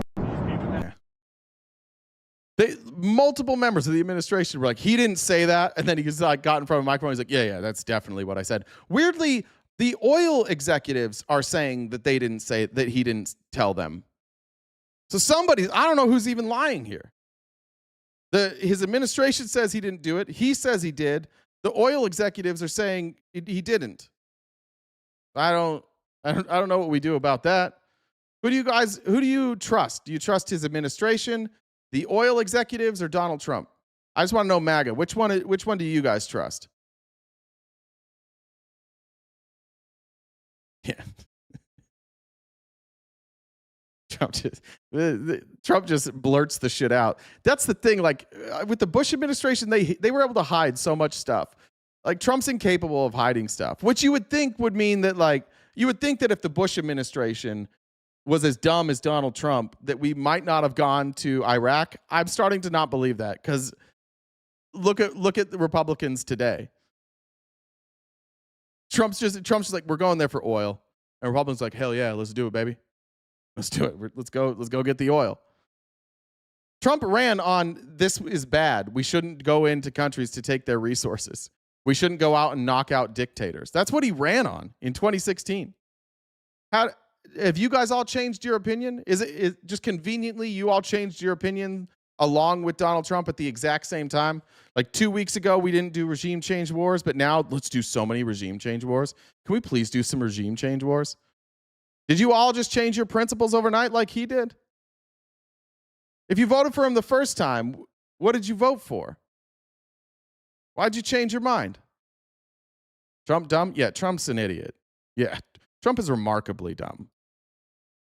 It's going to be alarming later on, like when Trump's not around anymore, and the whole country, the whole world is going to be, they're going to mock Trump for the rest of eternity.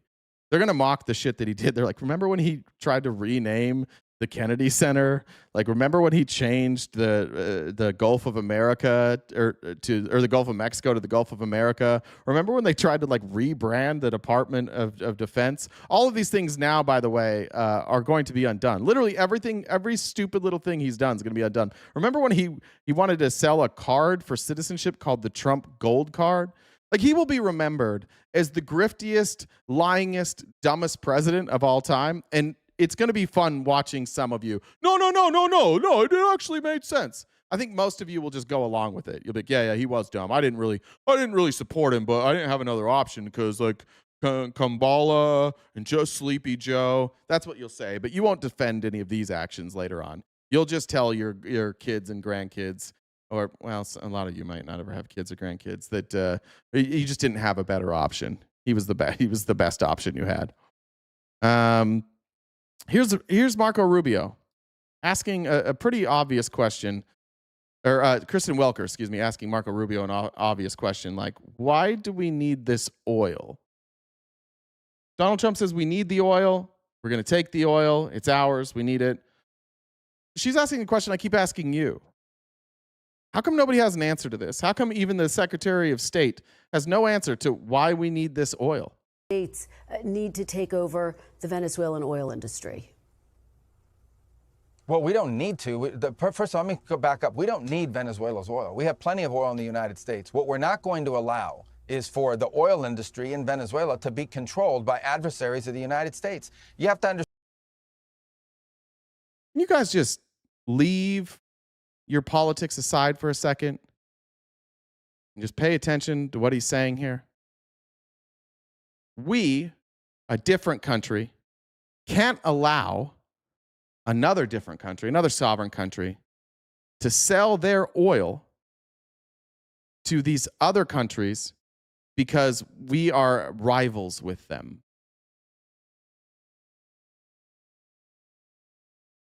We get to take over countries now if they sell oil to our rivals. That's justification now. Again, not about Maduro. This part's not about Maduro. If we wanted to get rid of Maduro, I support that. Removing Maduro from power, that was a good thing. I'm glad that the United States was able to figure some way to get rid of Maduro. I'm fine with that. Nobody's defending Maduro here. It's the other parts that we're objecting to.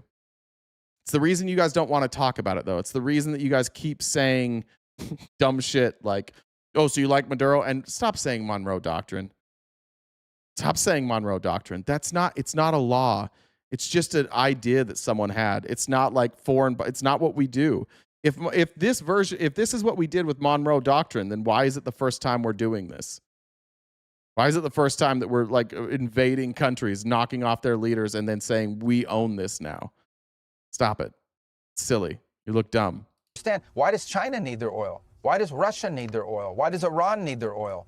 They're not even in this continent. This is the Western Hemisphere. This is where we live, and we're not going to allow them. Because they buy oil. They use oil. What do you mean, why do they need their oil? To use it. But they're not taking it, they're buying it. That's how trade is supposed to work. You're supposed to buy stuff, not just take it. The Western Hemisphere to be a base of operation for adversaries, competitors, and rivals of the United States. Have specific oil companies? We are in Taiwan. We are in the Middle East. We're all over this. Like, why is this standard different for them? We're everywhere. You can't just have adversaries at your back door. We're literally next to China. We're literally next to Russia on their continents.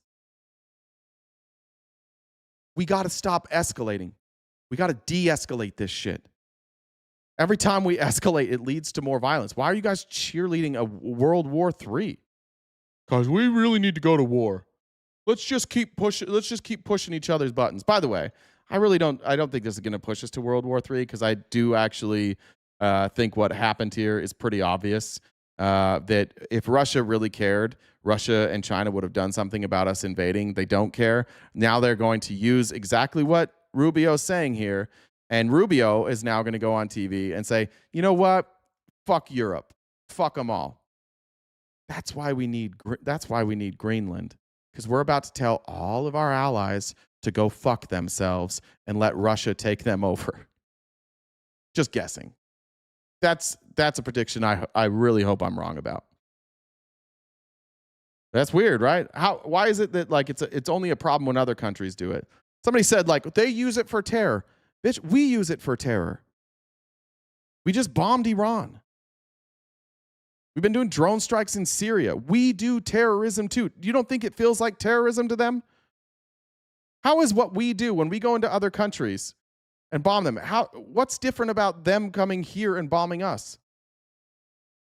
Well, because they're not doing what we want them to do. Yeah.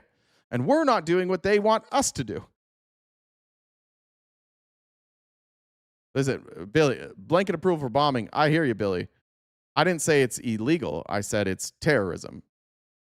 I don't think it's different. I agree with you that legally, under our own framework, and by the way, the international criminal courts think we're criminals. The world courts think that what we're doing is illegal. And the United States has said, fuck you, you can't tell us what to do. But in America, yeah, it's legal. I don't like somehow we get to write laws on how we bomb people.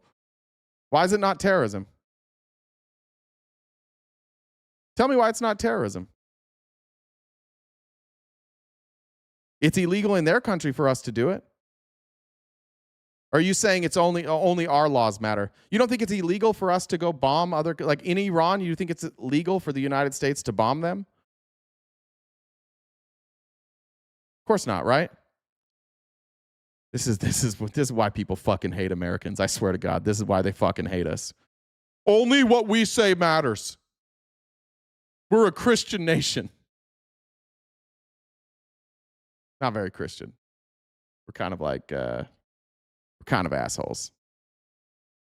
We kind of destabilize the whole world. And then when things go bad, we're like, oh, we didn't do anything. Bro, if you kick a hornet's nest, you're going to get some stings.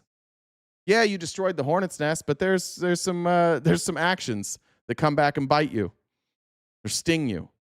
We just walk around kicking hornet's nests all the time. And just like humans, like we usually win that battle with hornets, but then we get stung. But then when we get stung, we're like, I can't believe these fucking hornets stung me. What was that about? I don't know. I think it might have been when you knocked down the hornet's nest. We have to stop escalating.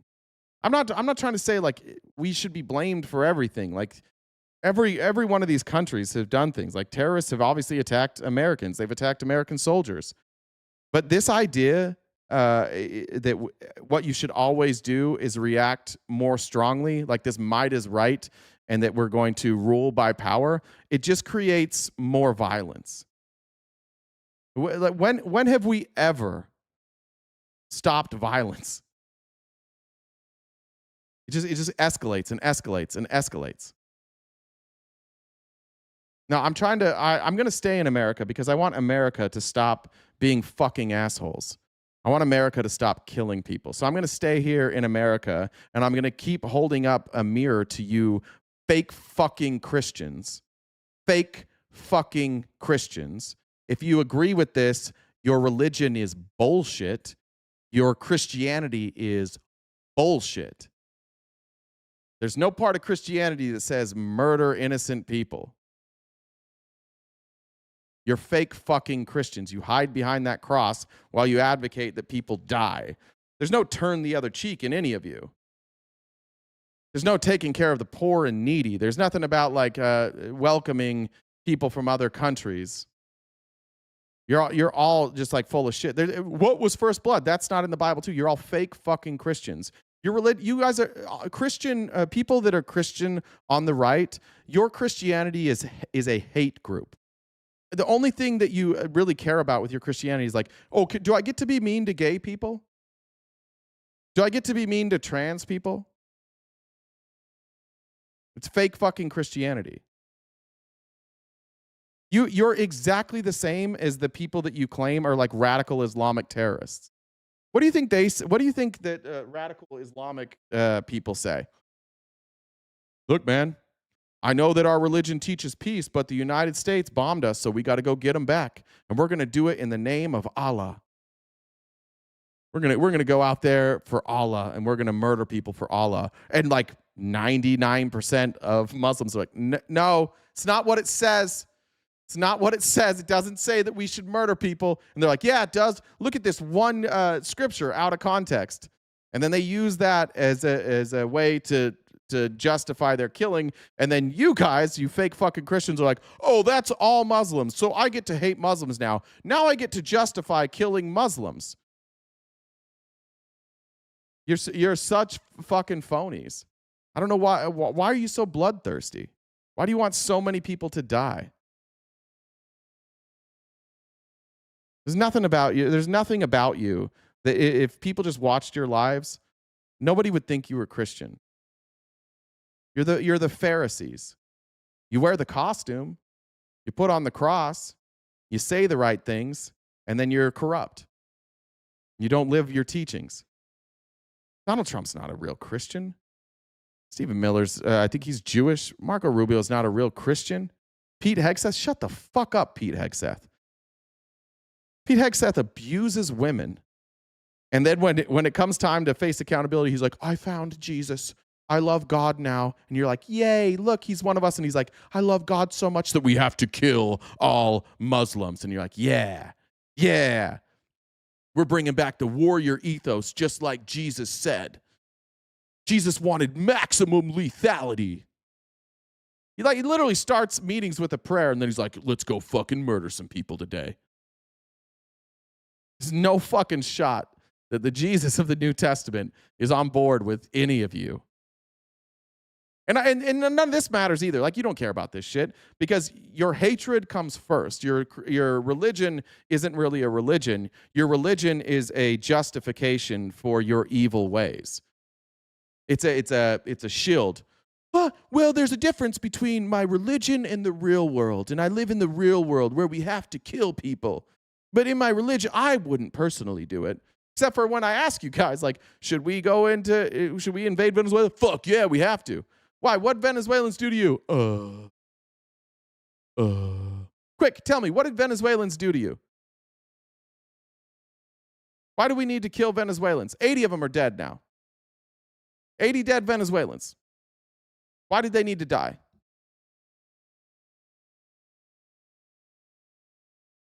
I'll wait.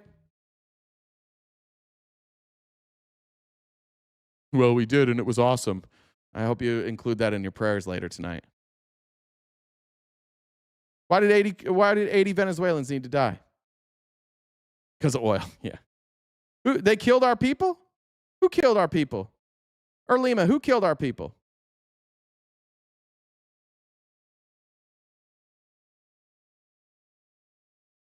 Venezuelans were killing us? I was unaware of this. How did the Venezuelans kill our people? Because they send boatloads of fentanyl. This is the problem that we have. I'm going to say this slowly, and I think we're going to confirm it in multiple clips here. Venezuela doesn't send fentanyl. Those boats didn't have fentanyl. They had cocaine, and most of their cocaine shipments are going to Europe. We get most of our cocaine from like Colombia. And by the way, it is shipped in, and then Americans traffic it across the border. It's Americans bringing it into our country and giving it to other Americans because we have a drug problem. Because in America, we allow legal drug traffickers. We've been watching Dope Sick, which I highly recommend. It's on Hulu. It's a 8-part series. One of the things that I learned last night watching Dope Sick that I didn't know is when the opioid crisis, specifically the OxyContin crisis happened. They went back and they went through the overdose deaths, and they went through the autopsies. What percentage of people do you think died from abusing the drug versus people who were taking the drug as prescribed? What percentage do you think of overdose deaths were using the drug as prescribed? Do you know?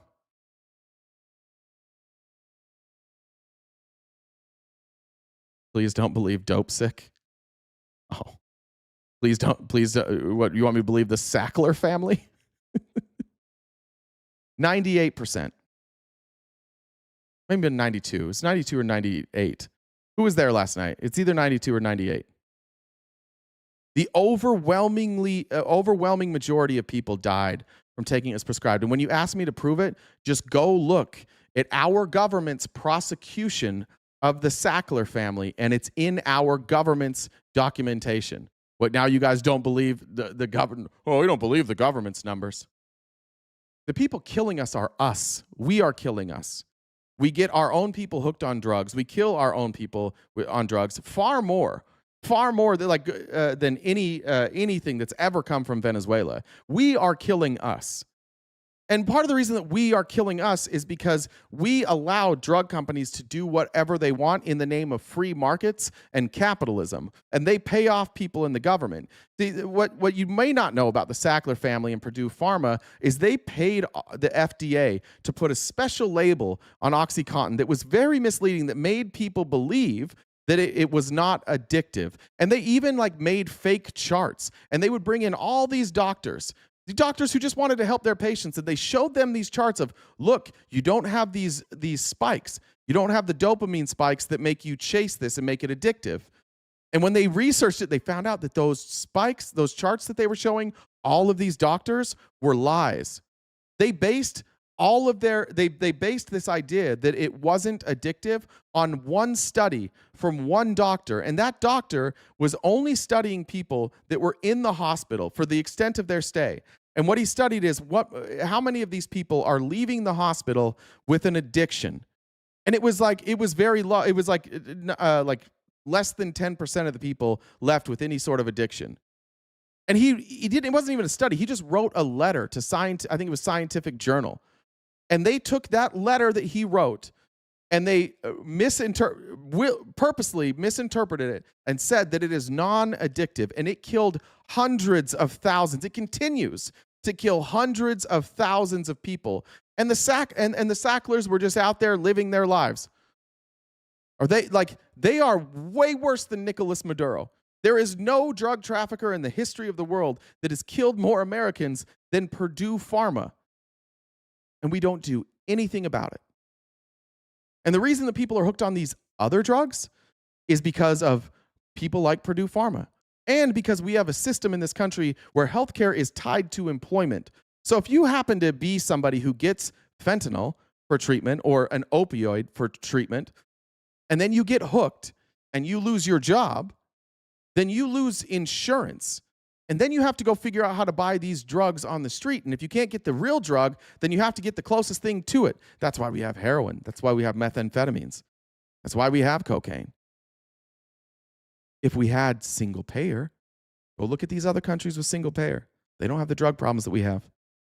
They don't have the same death toll that we have.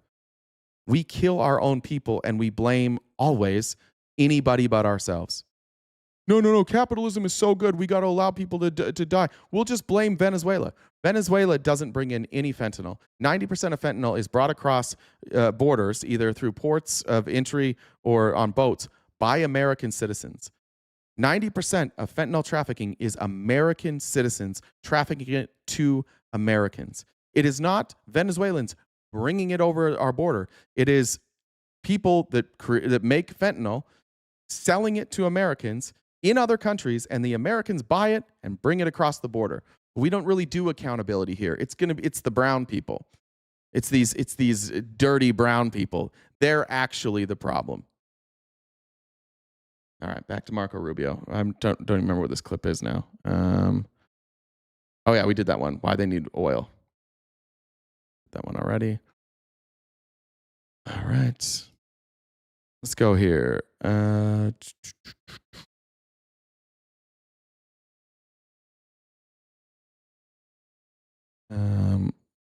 much time do we have? It's 1:45. We got a little time. Let's talk about this. Remember when I told you that we made up the Cartel de las Solas? This was from a month ago. This was what our government was saying a month ago. Ridículos. Son unos ridículos. It's ridiculous, Venezuela's vice president says. On Monday, the United States, its warships massed off the Venezuelan coast, declared another drug cartel, the Cartel de las Soles, as a foreign terrorist organization.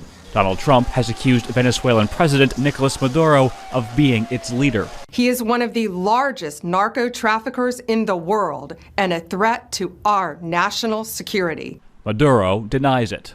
Peace. Yes. War. No.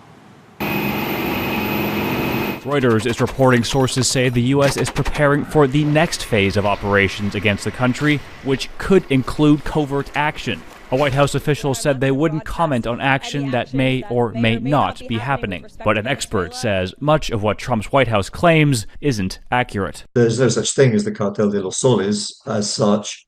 Essentially, what the US is trying to say is that the government as a whole is what they call a narco-terrorist cartel. The International Crisis Group's Phil Gunson says the Maduro regime permits officials and the military to take part in the drug trade, a group known as the Cartel de las Soles. They largely traffic cocaine from next door Colombia, not fentanyl. And if the US wants to overthrow Maduro and replace him, an expert warns, there is great risk. You've got guerrillas, Colombian guerrillas, you've got armed gangs, you've got the colectivos, who are these kind of paramilitary organizations that support the government. So you get a lot of people with a vested interest in resisting any kind of regime change, and they have guns. Gunson adds the U.S. could be bluffing to put even more pressure on Maduro.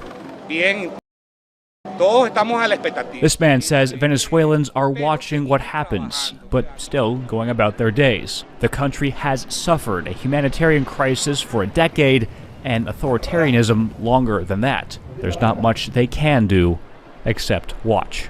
Nathaniel Dove, Global News.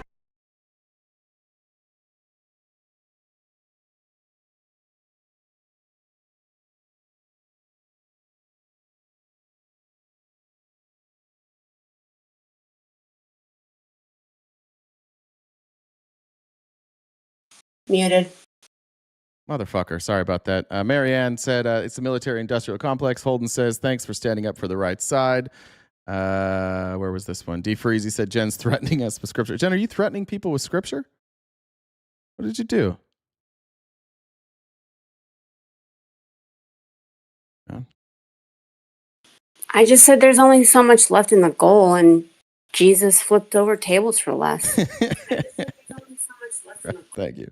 All right. So the government's justification was using this Cartels de la Sol, which we now know is just fake. And we know that it's fake because they dropped it from their own indictment. So your government, this Trump administration, lied to you. They lied about this Cartel de la Sol, and they did it so that they could sell you on invading. Now, you can still agree with them invading. That's fine. You can still agree with all these actions. But if you're not willing to admit that they lied to you about this, then again, like that's further evidence that you're not really interested in getting the right answer. You're just interested in being a cheerleader, in which case you're really going to hate me. But I want to go even further than that, and I want to talk about how we got to this point, how we wound up with the Cartel of the Suns, which is a Cartel de los Soles.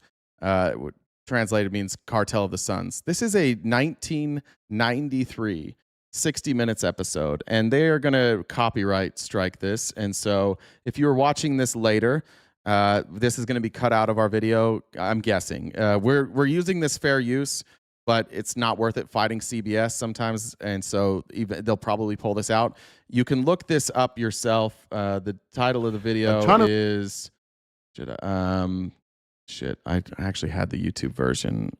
I was trying to get rid of that watermark. Let me find the YouTube. Well, we'll just drop the link in Discord. You can find this yourself. But it's 1993. You can look at 1993 60 Minutes CIA recruited Venezuelan military officer. Not surprising. Again, something that all of us have accepted now when it comes to for example, Panama and Iran-Contras, is that the CIA historically in this country has trafficked drugs for specifically Central American countries. We know that that's true. And nobody really disagrees with that. That's broadly accepted. What we don't do in real time is we're not willing to admit it in real time. In real time, conservatives will always reject this because they want to support the action, the military action. So this 1993 episode will be used against you and your friends later, saying you should have known about this. You supported it in 2025, and your own media was reporting in 1993, and you still fell for it. But I want to show this. It's about 13 minutes long. I'm going to speed it up to 1.25 and move a little faster. But here's the history of how Venezuela became drug traffickers with the help of the United States CIA. Cocaine, pure cocaine worth hundreds of millions, is smuggled into the United States. Sound familiar? Not the way this ton of cocaine got here.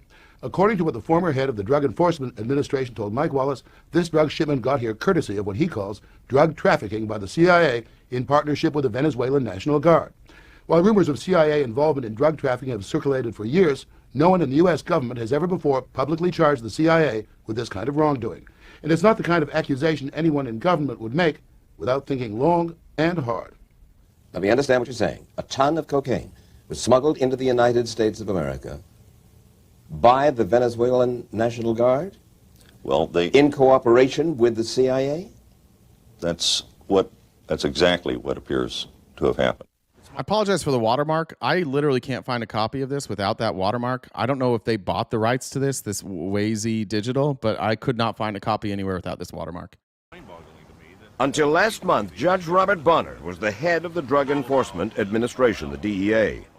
And Judge Bonner explained to us that only the head of the DEA is authorized to approve the transportation of any illegal narcotics like cocaine into this country, even if the CIA is bringing it in. Let me put it this way, Mike.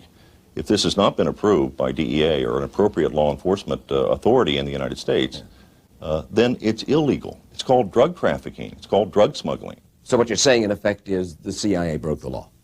Simple as that.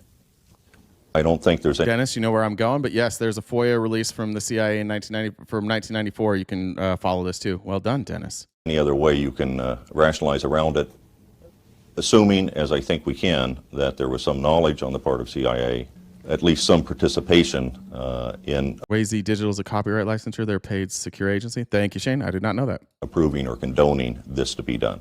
Judge Bonner says he came to that conclusion after a 2-year secret investigation conducted by the DEA. Yes, Big Heart. Yes.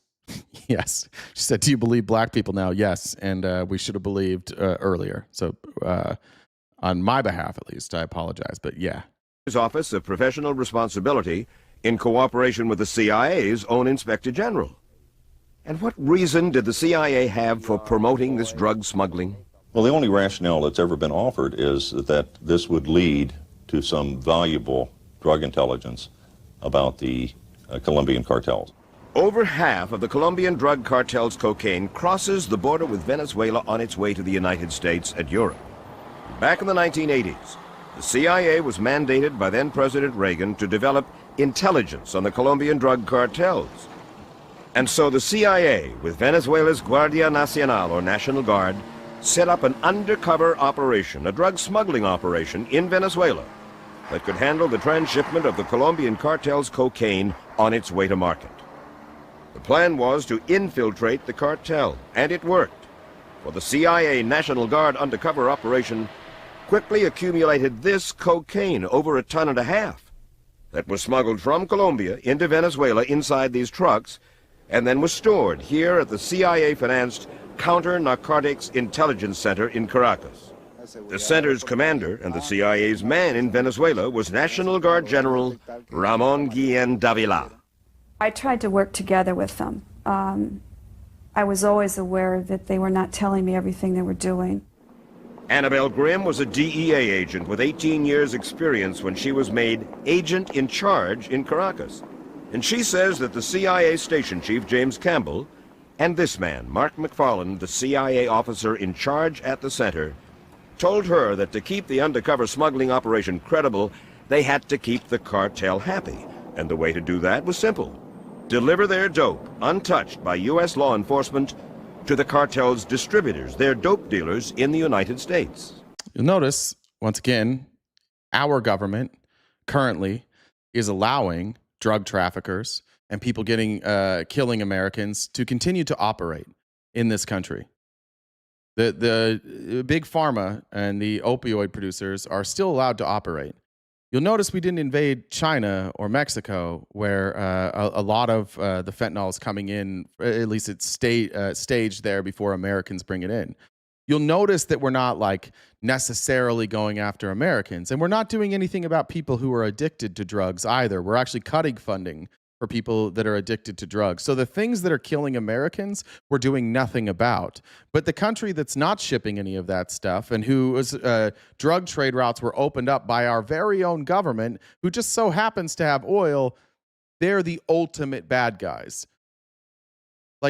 What in the world? How fucking dumb do you have to be at this point to still believe this administration when they say that this is about protecting American lives? They are literally going after of all the places we're getting drugs. They're the ones that are doing the least amount of damage, but they have oil. You all know that this is true. I don't know what leads you to become people who are just believe obvious lies. Trump and this administration are still saying fentanyl. I'm going to show you clips. Marco Rubio is still saying it. They all know that fentanyl is not coming here. Why do they keep saying it? Because they know if they say it, you'll believe them, because you're dumb and you believe them.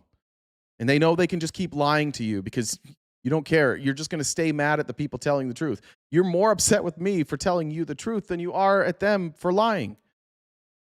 We got to fix this. And Republicans, this is on you. You've just got to stop being fucking dipshits for a little while. You got to stop believing this administration, especially when they're obviously lying. We already know that you don't do that. They lie about everything, and you just believe it. Either you believe it, or you just say, I don't really care that they're lying. We'll move on. The CIA and the Guardia Nacional wanted to let cocaine go on into the traffic without doing anything. They wanted to let it come up to the United States, no surveillance, no nothing. In other words, you weren't going to stop them in Miami or Houston or wherever. These drugs were simply going to go to the United States and then go into the traffic and eventually reach the streets. That's what they wanted to do, yes. And we had very, very lengthy discussions where I told them... Frank, both parties lie. Great. I agree. Both parties lie. And when they lie, I bring it up. I'm pointing specifically right now to the people who are watching the lies happen. If this isn't you, Frank, if you agree with me that fentanyl is not coming from Venezuela, then I'm not talking to you.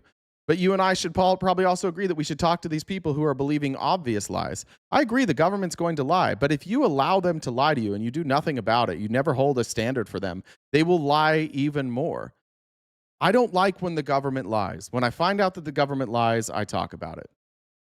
Republicans don't like it when the government lies, but if it's a Republican or if it's Trump that's lying, they ignore it. If it's a Democrat who's lying, they go after him. If it's a Democrat that's if Trump tells a lie about a Democrat and the Democrat is telling the truth, the MAGA will believe Donald Trump even when they can verify that it's not true.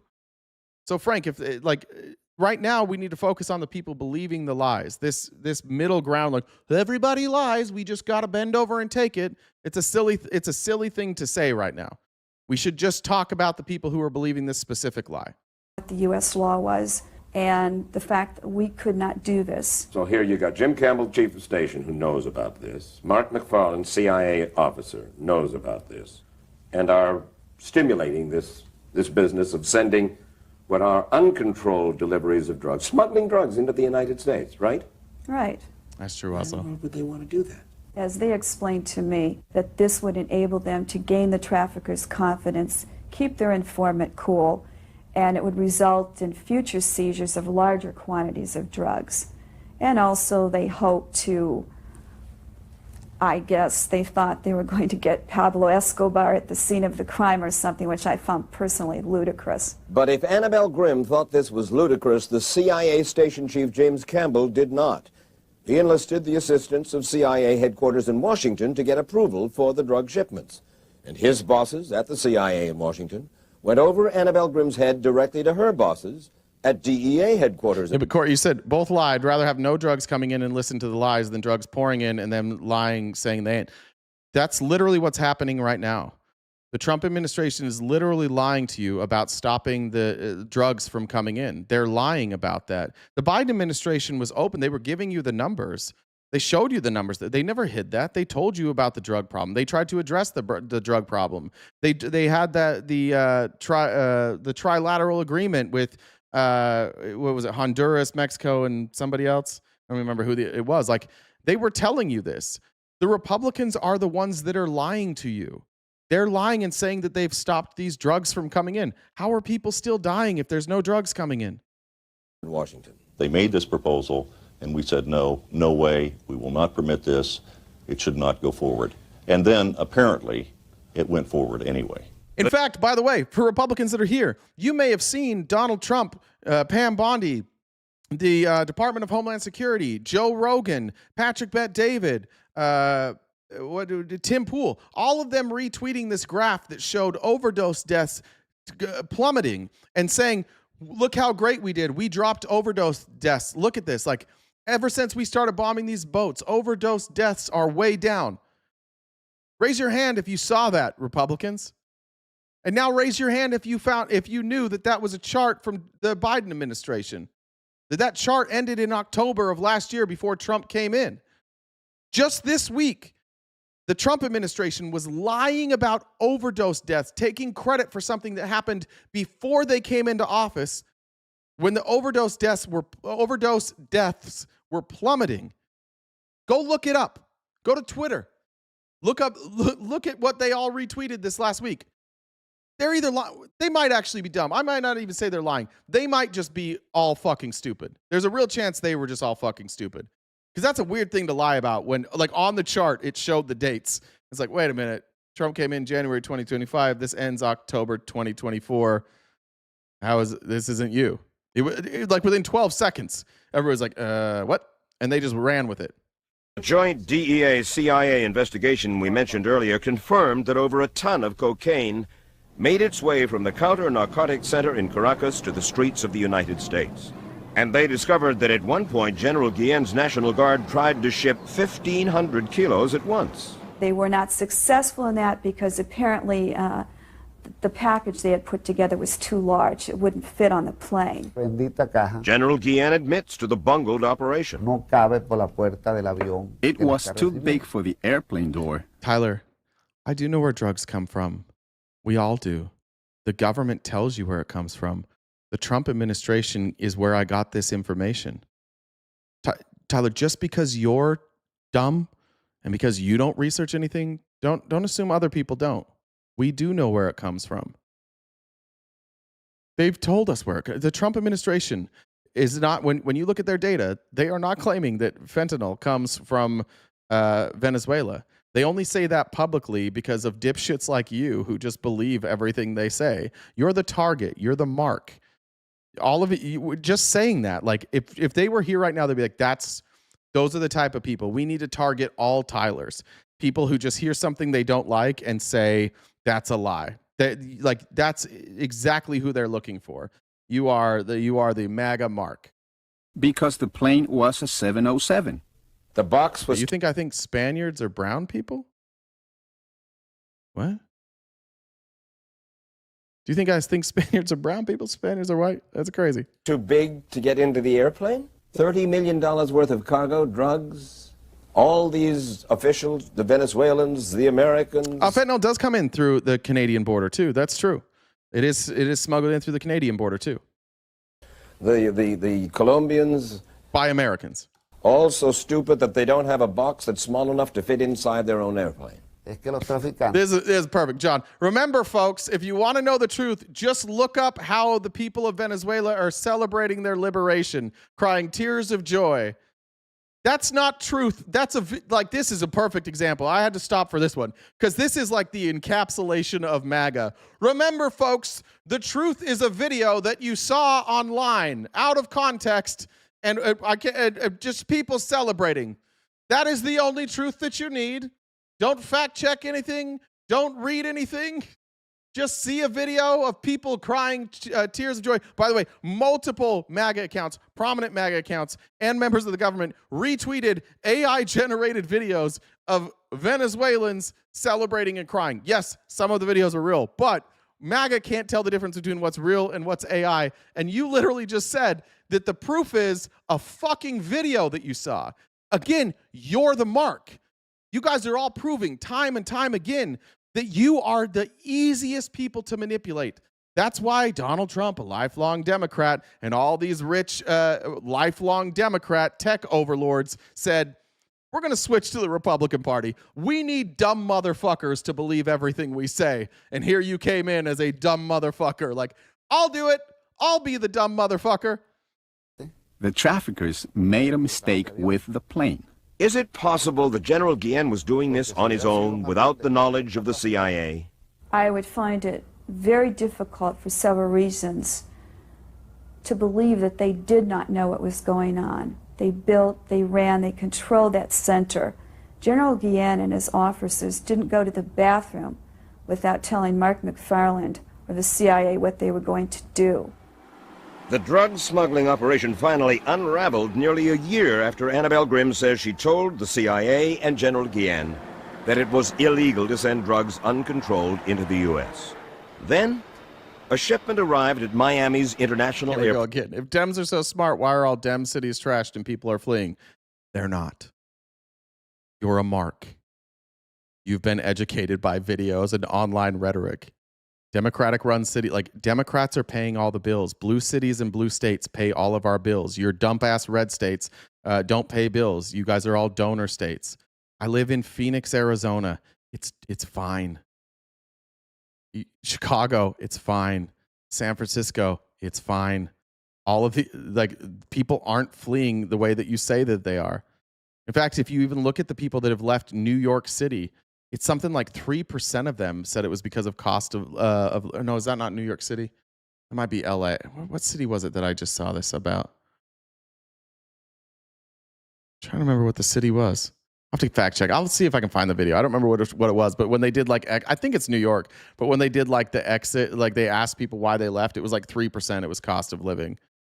Most of them just wanted warmer weather. And was seized Bro, have you guys seen Appalachia? No disrespect. Have you guys ever been to fucking Mississippi? Have you ever been to Florida? Have you ever been to Alabama?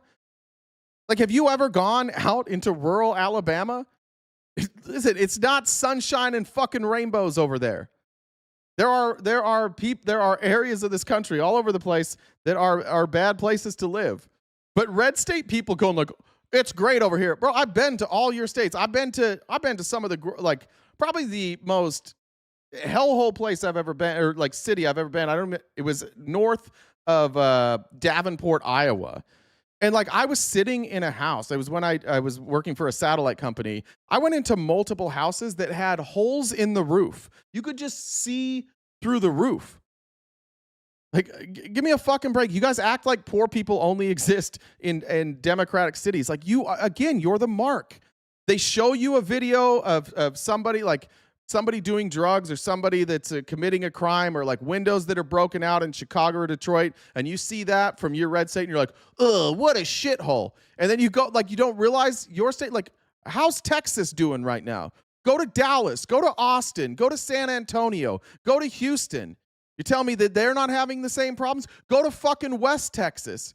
Go look at the abandoned houses and buildings out in West Texas because the oil boom's dead. Go to where I grew up in Utah. Go to Salt Lake City and go look at the massive increase they've had in unhoused people.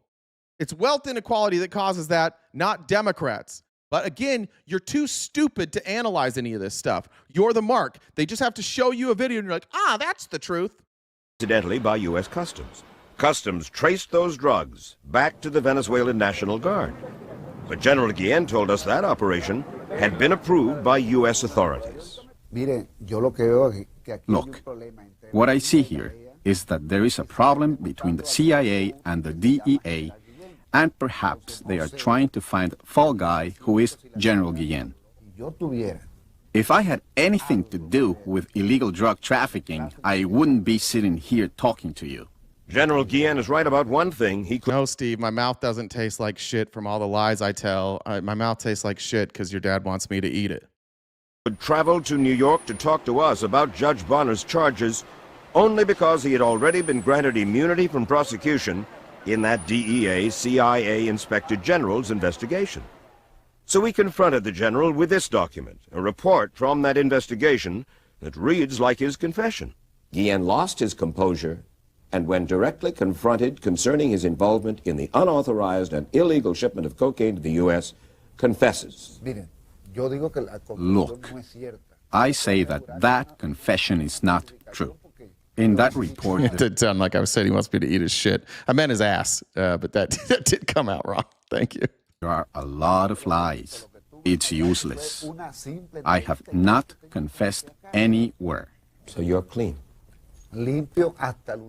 Guys, we have no idea about San Francisco. It's beyond poverty. They don't, like, there's all these houses. Like, my mom just sold her house in San Francisco a year ago for like $2.5 million, but it was probably a poor person that bought it. You have no idea. Everybody's broke in San Francisco, guys. We don't know. I don't know if you knew this, but San Francisco is only full of poor people now. It's beyond poverty.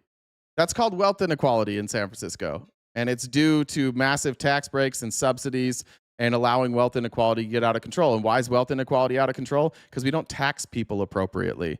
We don't tax billionaires appropriately, and the money doesn't trickle down. In San Francisco, if you're a school teacher, you might make $60,000, but you can't afford to live on $60,000 because some dipshit coder that works 2 hours a day at Google makes $400,000, and they can buy a small house or an apartment, and you can't afford it. That's called wealth inequality. That's what happens when you allow people to have so much more wealth than everybody else. That's the problem in San Francisco, and that is not a problem unique to San Francisco. It's not a problem unique to Democrats or Republicans. It's unique to our country. We have a problem with wealth inequality in this country. It exists in all 50 states. So trying to say that that is a Democrat thing, again, this is why you are the mark. This is why they target you with ads. This is why your feed is showing you all of these videos, because all it takes for you is San Francisco, homeless people, blue city, bad. And you don't recognize that exists everywhere. How about Montana? What happened to Montana? Montana has the highest wealth inequality in the country. How did that happen? How did Montana go from a still deeply red state? How did they go from like being able to live there to massive wealth inequality where the working class people are literally living in their cars? How'd that happen? Montana said, hey, we'll cut taxes. If you move to Montana because we want more revenue, we'll cut all your taxes. And all these wealthy people went, ooh, Montana, look at all these mountains. And they bought everything. And they bought all the houses and they bought all the apartments. And so when they went and bought the houses, then the apartments got more expensive. And then those people went and got the apartments, and then the cheap apartments got more expensive. And eventually you got to a point where nobody could afford an apartment if you were just regular working class. So now you have the ultra rich, the people just scraping by that make good money, and a bunch of people that can't afford to live in Montana. Were those blue state policies that happened? Well, but the people came from California and then they voted red. Those same people that moved from California and they moved to the ones that move from San Francisco and they go to Utah and Idaho and Montana and Texas and Florida. Why do they go there? They go there for your fucking tax policy. They go there so that they don't have to pay as much in taxes so that they can buy more, and they raise the cost of living for all of you. Why do you think in Austin, Texas, the prices of homes skyrocketed? Why do you think in Florida they skyrocketed? Why do you think in Boise, Idaho, in Salt Lake City, in Phoenix, Arizona, the housing costs skyrocketed? Why? Because people, conservatives who live in blue states who don't want to pay taxes, move to red states and they take advantage of you and they fuck up your state. And then you go, oh, don't California my Idaho. They didn't. They didn't California your Idaho. You Idaho'd your Idaho. You didn't realize that cutting everybody's taxes or cutting rich people's taxes creates wealth inequality. That if you don't force that money to trickle down, it doesn't fucking trickle down. And housing is limited, so they raise the cost of everything. You're the mark. And then when we talk about like we need to tax the rich people more, you're like, socialism bad. You're living in your car, bitch, or you're close. Everybody's just a few steps away from living in their car, and you're like, we can't tax the billionaires. Jeff Bezos desperately needs to send his girlfriend's friends to space. It's very important that Jeff Bezos be able to go to space whenever he wants. Every red state, every one of them that tried to lure people to their state during COVID with tax cuts, all of them saw the price of living skyrocket. They also deregulate their housing. So these massive corporations, like in my state, in Arizona, 40% of new home purchases, that's the new number. It was 30, now it's 40. 40% were bought by private investors. I shouldn't say corporations. Private investors, meaning not the people that live there. So if I buy a house as a private investor for $500,000, and let's say, what would my mortgage be at the time? I think the mortgage would be $3,000. So if I have a mortgage on a $500,000 house, and it's $3,000, well, then I've got to charge somebody $3,500, $3,800. And maybe the price of that rental was $3,000 before. Now it's $3,800. And then my neighbors next door are like, "Oh, you're getting $3,800 for that? I'm going to raise my price too." And then they raise it. And all the Americans who just are greedy as fuck, they just keep raising their prices. And then we get to a point where everything's unaffordable. And who does that hurt? It hurts those that like can't afford a house, that also can't afford rent. And so we all go into debt trying to pay rent. And then what happens to the housing market? It goes down again. It caps and then it drops. And what happens when it drops? Well, all these people who have been fucked, who are having to pay rent, who are living paycheck to paycheck, they didn't set aside 20% for a down payment. They might not be a first-time home buyer, or their credit might be shot. And so they can't buy a house. Who buys the houses in the downturn? Rich people. What do? Rent them out. So every time we have this like rise and then dip, it's those same rich people that benefit, and they just buy up everything. And you guys still it's the Democrats. It's you. You guys are fucking this whole thing up, and it's obvious. I love when I'm talking about economics, and I see the chat full of MAGA going, blah, blah, blah. Yeah, I know, math, economics, it sucks. Well, why aren't we talking about trans people? I want to talk about genitals. I'm tired of all this math and economics. Until the last day God has for me. So far, there has been no legal action against General Guillen. As for the CIA officers, well, Judge Bonner may believe that someone at the agency must have known, but the CIA and the U.S. Department of Justice say they have discovered, quote, no evidence of criminal wrongdoing. However, the CIA did acknowledge to us that the investigation, quote, did reveal instances of poor judgment and management, leading to disciplinary actions for several CIA officers. Mark McFarlane, the CIA officer in charge of the Counter-Narcotics Center, resigned from the agency last year, We tried to talk to him, but he told us the CIA would take legal action against him if... Sorry, I got really off topic. My bad. Back to the CIA creating the Venezuelan drug cartels. That's what we're watching here. he violated his secrecy agreement with the agency. As for James Campbell, the CIA station chief, we learned he was brought back to the U.S. and promoted, but then he retired. Campbell did tell us, quote, "I've devoted my life to my country and feel like a victim in this thing. This happened without our knowledge. We were there to prevent it." While CIA headquarters declined to answer our questions on camera, off camera, a CIA official involved in the Venezuelan cocaine operation did. We talked to some people at CIA. They say the DEA does the same thing all the time. They let drugs walk. Yeah, he looks 80 then. I don't know how he's still at CBS. They let drugs into the traffic, look the other way, to further a more important goal. It's absolutely untrue. And frankly, maybe it displays the kind of ignorance that makes the CIA dangerous in this area. It is wrong for an agency of the U.S. government This is not recent. It's from 1993, Birdie Dog. To facilitate and participate in allowing drugs to reach the streets. And apparently, you know, if the CIA doesn't understand that, then I would be concerned that this kind of incident could be repeated. The CIA advised us they had recently briefed the chairman of the Senate Intelligence Committee, Senator Dennis D. All right, that's where I want to stop. I'm going to pick up there. Don't lie. Democrats are raising property taxes. Yeah, they are raising property taxes because they can't pay, right? Because they can't pay their bills. Why can't they pay their bills? Because they don't tax people appropriately. Why do we raise this again? Who is most affected by an increase in property taxes? People whose properties are the most valuable. If my property taxes actually have gone down because the value of my house has gone down.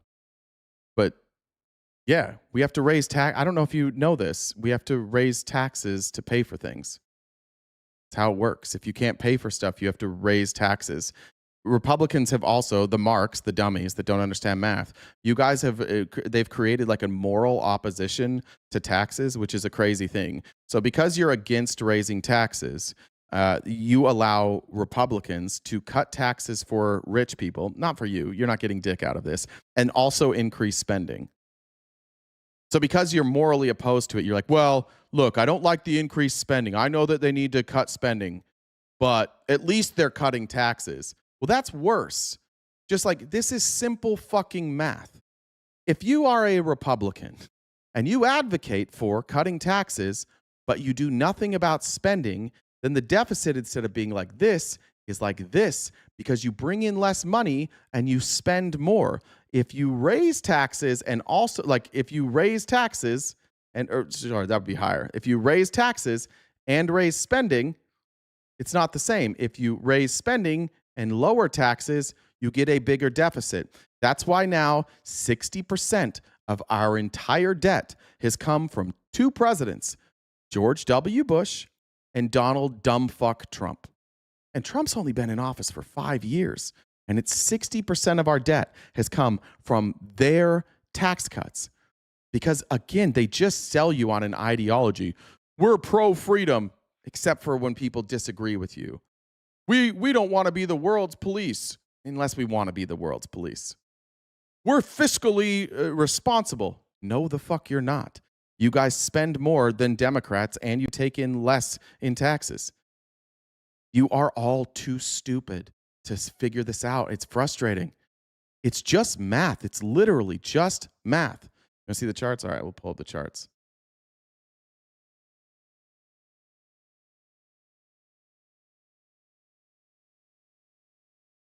All right. Let's look at deficit spending. Where does this go through? I need to get one through 20. What's the one I can find? Through 2024. I don't think we'll have one through 2025.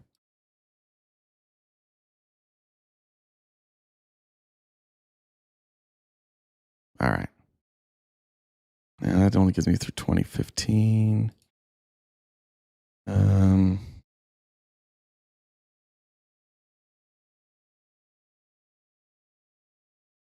How far back does this go?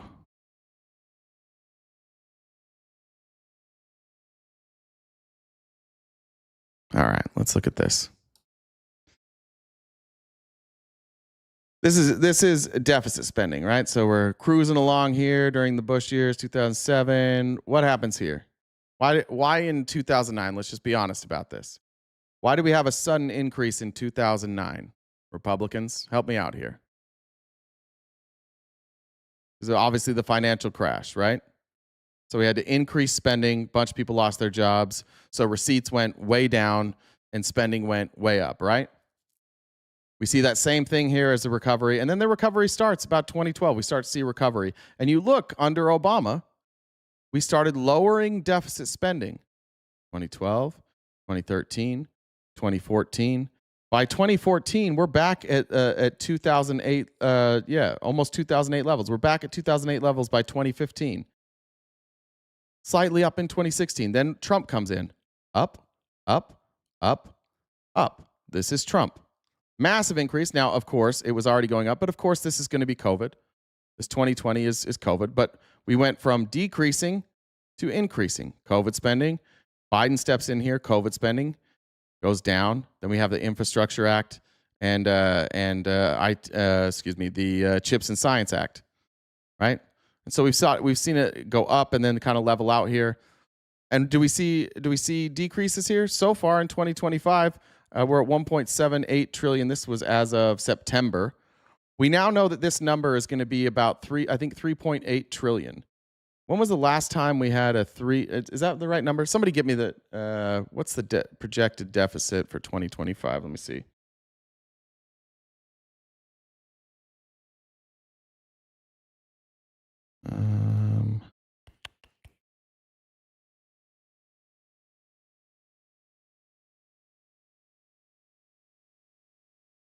$1.78 trillion. Oh, it's because it's fiscal year. 1.78 trillion. That's as of September. If we take away projected deficit for 2026, what are we now projecting? 2 trillion for 2026. So we're going to go up in 2026 now. We're going to go back to, when was the last time we were at 2 trillion? I mean, we've never been at we haven't been at 2 trillion since we were over, obviously, in these 2 years. So Trump's going to be about $2 trillion in deficit spending. How's that going to work?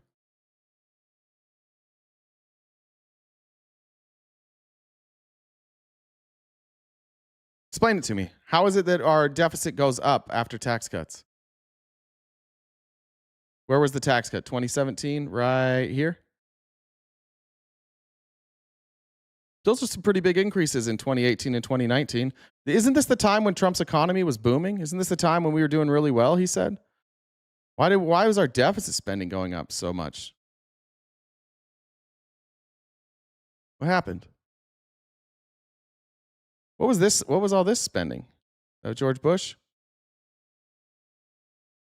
Trump spends wise? That doesn't make any sense, Larry.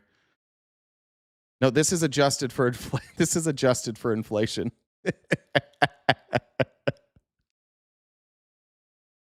What if Trump's spending went up next year? That would mean that Trump had caused inflation?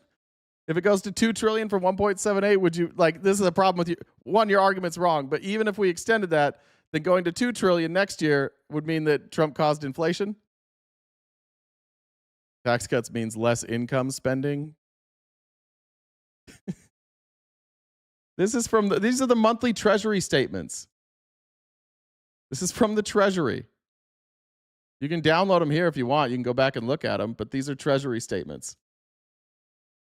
Are you guys really unaware of this? Are you all finding this out for the first time? Inflation is down to 2.7. It was 2.7 when Trump took office, Gary. It's not down. It's down from 2.9%, which it got to under Trump, but it's not down. It was 2.7 when Trump took office. Are you guys, honest to God, unaware of this? Another government site. Don't trust the government, but trust their sites. It's data. No, I don't trust the government without data. Not don't trust the government in general. Don't trust them when the data says otherwise. Like when Trump says that prices are coming down and they're not.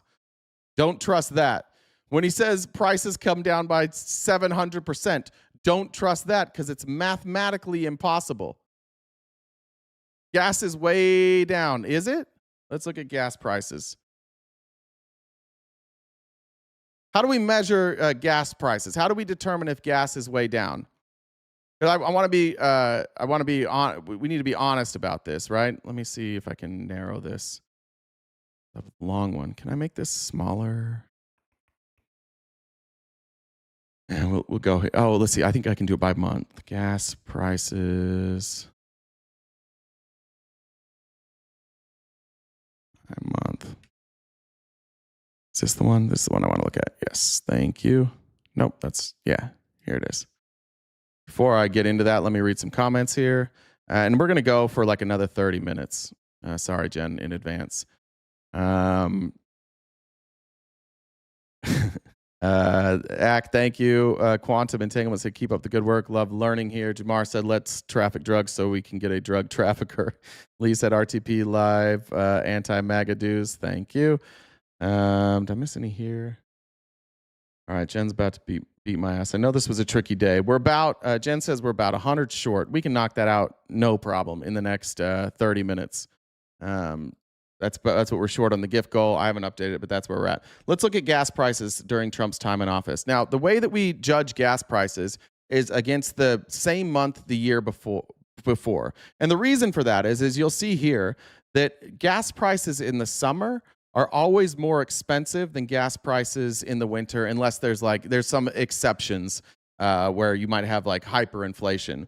But if you don't judge like gas prices have come down in January, like if you're in January, you wouldn't say, oh, look at how expensive it was in July versus now, because that happens every time. Just for an example here, in 2024, in the summer, and where are we at the highest? In July, it was $3.48. In that same year, under Biden, it was down to $3.18, right?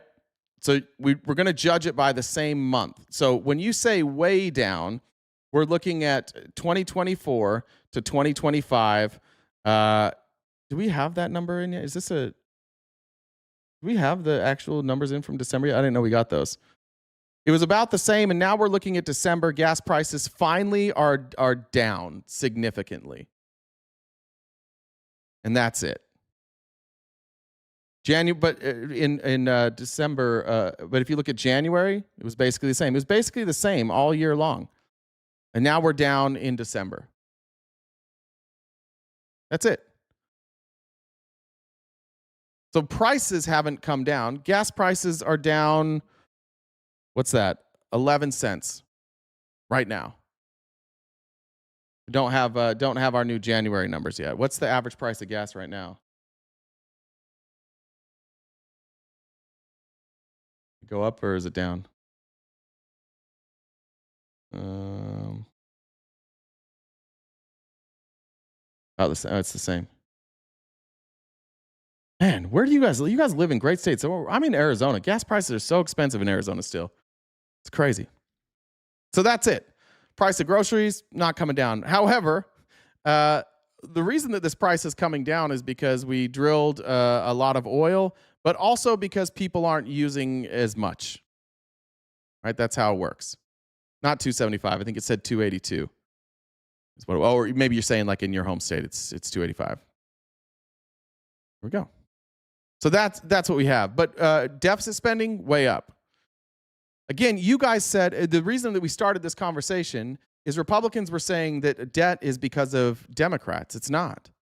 We accrue more debt under Republican leadership because they just lie to you and they get you to believe in things and make it a religion. So it's become a religion for you guys to say, like, we can't tax. I'm anti-tax, which is crazy. That's like I'm anti-getting a raise. I'm anti-paying my bills. You guys you're especially anti-tax the rich. Well, we can't do that. Why can't we have better healthcare? Oh, because socialism bad. No, I said gas is down. What are you talking about? I literally just said gas is down. I said it's down 11 cents. Gas is down. We agree with that. Even when you give these guys a bone, even you give Republicans a bone, they just still want to argue. Gas is down. This guy said gas isn't down. All right. I just showed you the chart. I just said it was down. Again, you're the mark. You guys, I think you just want to be mad and argue about shit. How many presidents were Republican total? I have no idea, but I showed you the graph. I wouldn't really care about Republicans and Democrats before previous to 1982, because 82 is when we introduced trickle-down economics, which is a fucking nightmare. My family's healthcare right now for my family is $1,000 a month. Holy shit. Oh, I said it passively aggressively. How could you state a fact passively aggressively? I didn't like the tone in which he said that the gas prices were down. Therefore, he's not saying that the gas prices are down. Let's look at national debt by year. I want to show you a lot of graphs today that we haven't done for a while. We're going to first pull the national debt by year. Do we have a graph here? All right. Oh, that's debt held by the public. That's not national debt. It's public debt. I believe this will be it. That's not a graph. I got to show you guys pictures. We're dealing with MAGA here. Go to images. All right. Now this is according to Mother damn. Can we get something that's not an ad? There's this. All right. I think you guys will accept the Cato Institute. Their source here from the Cato Institute is the Congressional Budget Office. You can see here it shows like party in control and public and public debt here. This doesn't make sense. Oh, that's of the House. But just look at our public debt. Ignore the colors here because I think this is who's in control of the House. When did we start to see the skyrocket of debt? Now I need to go before 1980. You need to see the difference between 1980 and before that. Here we go. Let's do this one. All right. There's our debt. If you guys could pick like a time when it looked like the debt started really accelerating, would we agree around here? You can see my mouse right around here. This is 1979, so this is 87, so we've got a 8-year block here. Right here is about what, 1982, 1983? Look what happened when we told the rich people they could keep more of their wealth and not be taxed as much. Look what happened after we told rich people, keep your money, you'll trickle it down and we'll bring in even more revenue. What happened to our national debt? We were doing fine. We were keeping it cool. Top marginal rates between 1939 and 1983 were between 60 and 90%. And then in 83, we cut it to like the 30s. And then zoop. I am a hater. I do hate Reaganomics. I do hate trickle-down economics. Somebody refute this chart. Give me another reason why this happened. Because of what happened under Carter? What happened under Carter was inflation. You guys want to blame Carter? He's responsible for all of this. Carter was under Reagan's tax policy. He was president for 4 years. He made very few real changes. What happened here?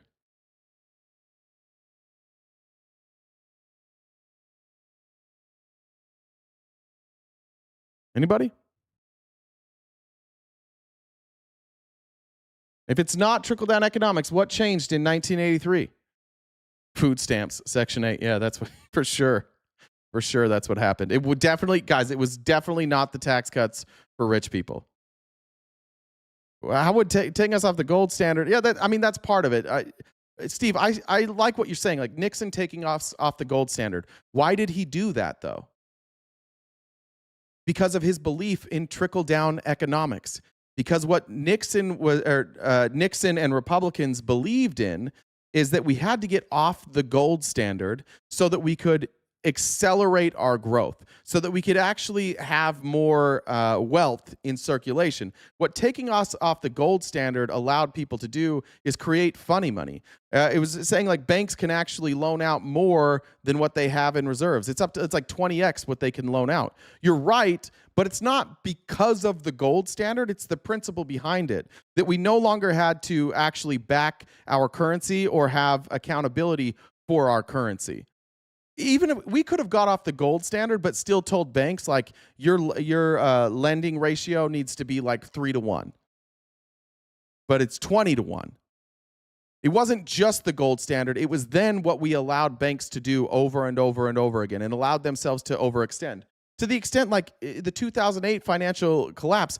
Banks were gambling. They had set up all of these bets against collateralized debt obligations. And so, and they allowed you to bet on the bet, and then you could bet on the bet on the bet.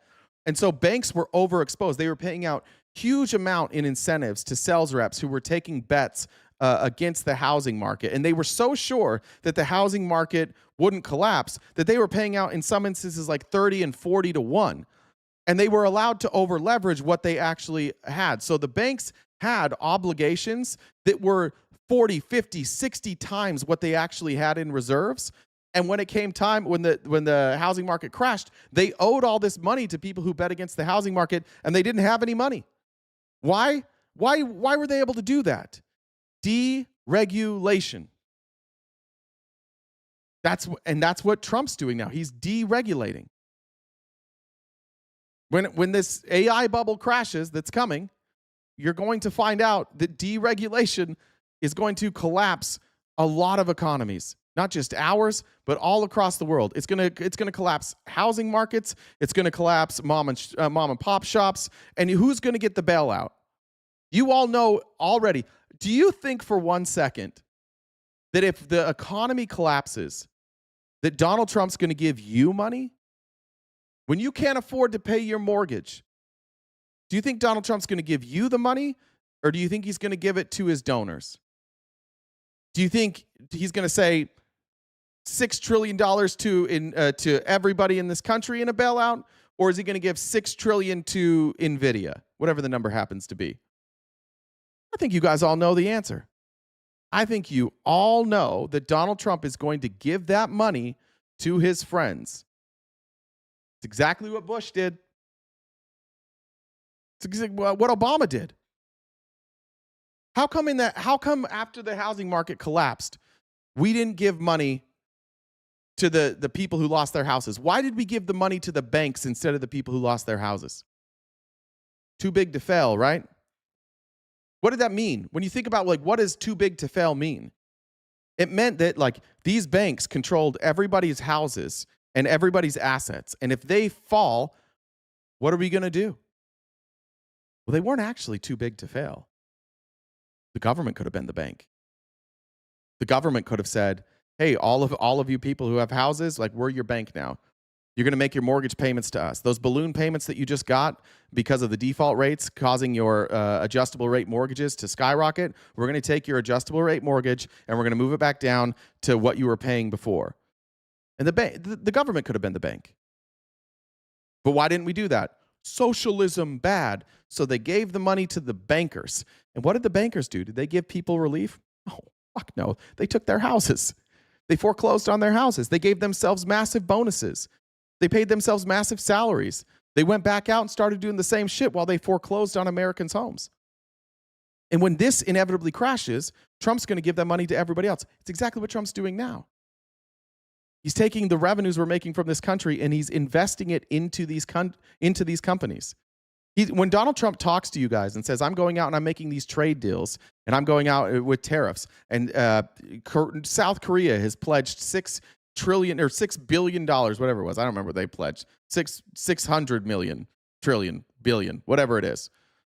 When he says they pledged that money to us, what he really means is they pledged that money to him and he gets to direct it. Now, it's not going in his pocket. It's a sovereign wealth fund. and he gets to direct where that money goes. So if these people ever come through on their pledge to invest in America, which none of them have, if that money ever comes through, Trump's going to give it to these massive corporations to bail them out because they have bloated, overinflated values, and they all can't pay their bills right now. Banks are already starting to collapse. Does anybody remember the name of the bank that just collapsed that was like heavily invested in silver that just went under? You have Silicon Valley Bank that went down. Who was advocating for Silicon Valley Bank to get a bailout? All of these Trump donors. They all wanted Silicon Valley Bank to get a bailout. Why? Because they invested themselves in cryptocurrency, which is in competition with our own currency. And they wanted their currencies to remain valuable. And if Silicon Valley Bank goes under, then that drops the value of all of their cryptocurrency. So they're like, government, you have to bail out Silicon Valley Bank. And fortunately, we didn't have Trump in office, so they didn't bail out Silicon Valley Bank. But now, Trump's going to. And all of you are just going to be cheerleading. All of you like, I love Donald Trump because he hates trans people and immigrants.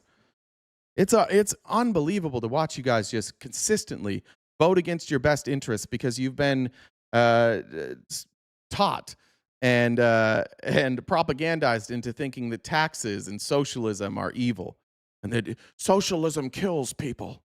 And then when we kill people in the name of capitalism, it's not the same. Lunchtime, thanks for the super chat. Thanks, Rye, as well. Thanks, Ack. Marianne said it's the military-industrial complex. I think I got that one already. Amy, thank you very much. Jim's Rich, thank you also for the donation there. Scroll down. Kathy said to make Jay holler. Thank you. Ryan said, is every MAGA deaf? MAGA stupidity equals deaf and dumb. I don't know.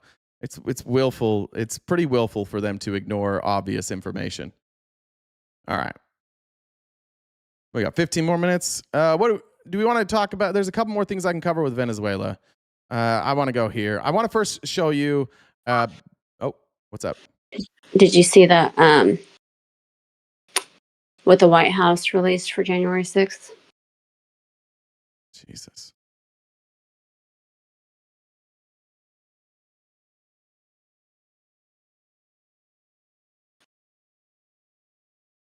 President Trump took decisive action to pardon January 6 defendants who were unfairly targeted.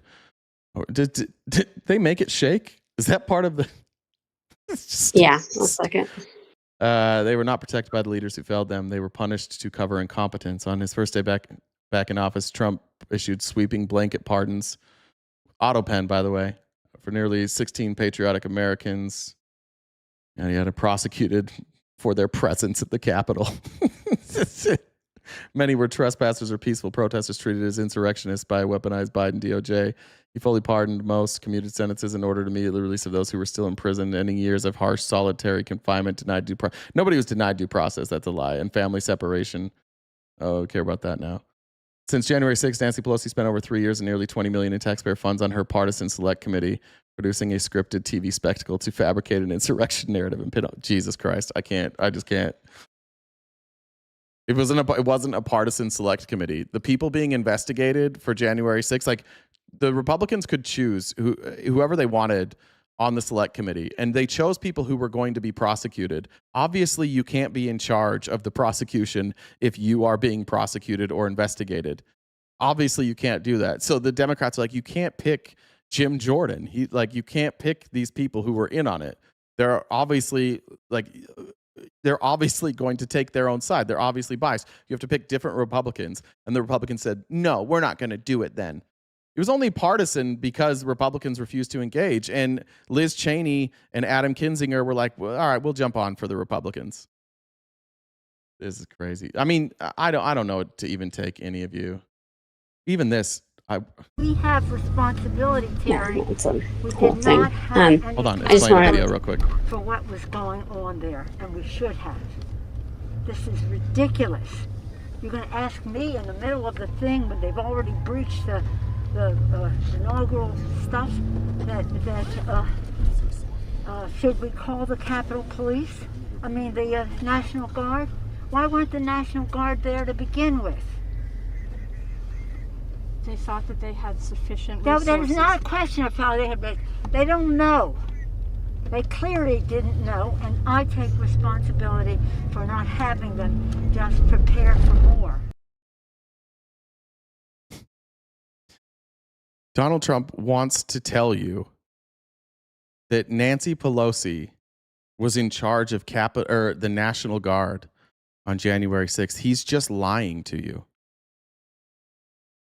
They're trying to tell you that Nancy Pelosi was in charge of the National Guard on January 6th. Republicans, do you know that are here? Do you know that she wasn't in charge of the National Guard? Do you know that? Please tell me that you know that. Please tell me that you're not stupid enough to believe this.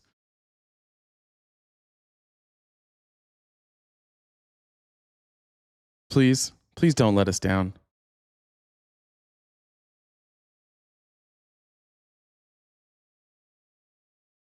I'm reading. Oh, I was scrolled up to the top. Sorry, I'm a little behind. She literally was, yeah. She didn't say it out loud. Brother, this is so frustrating. The president is the commander-in-chief. The president controls the military. In every state has a National Guard. And the head of the National Guard in every state is the governor. Washington, D.C. is not a state. I'm just going to Google this for you. Who is in charge of the National Guard? This is crazy. I can't believe this isn't going to break you guys.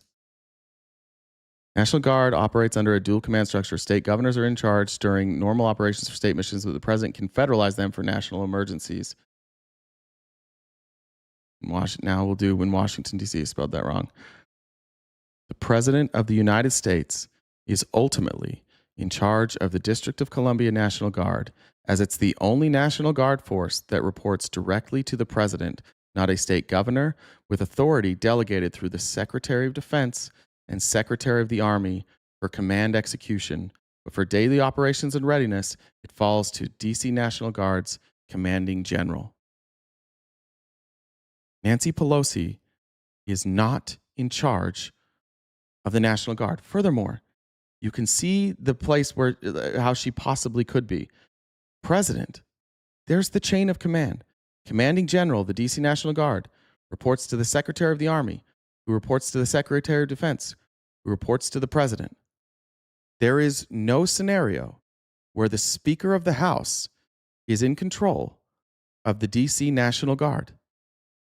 She did not refuse his order. I will show you. Christopher Miller.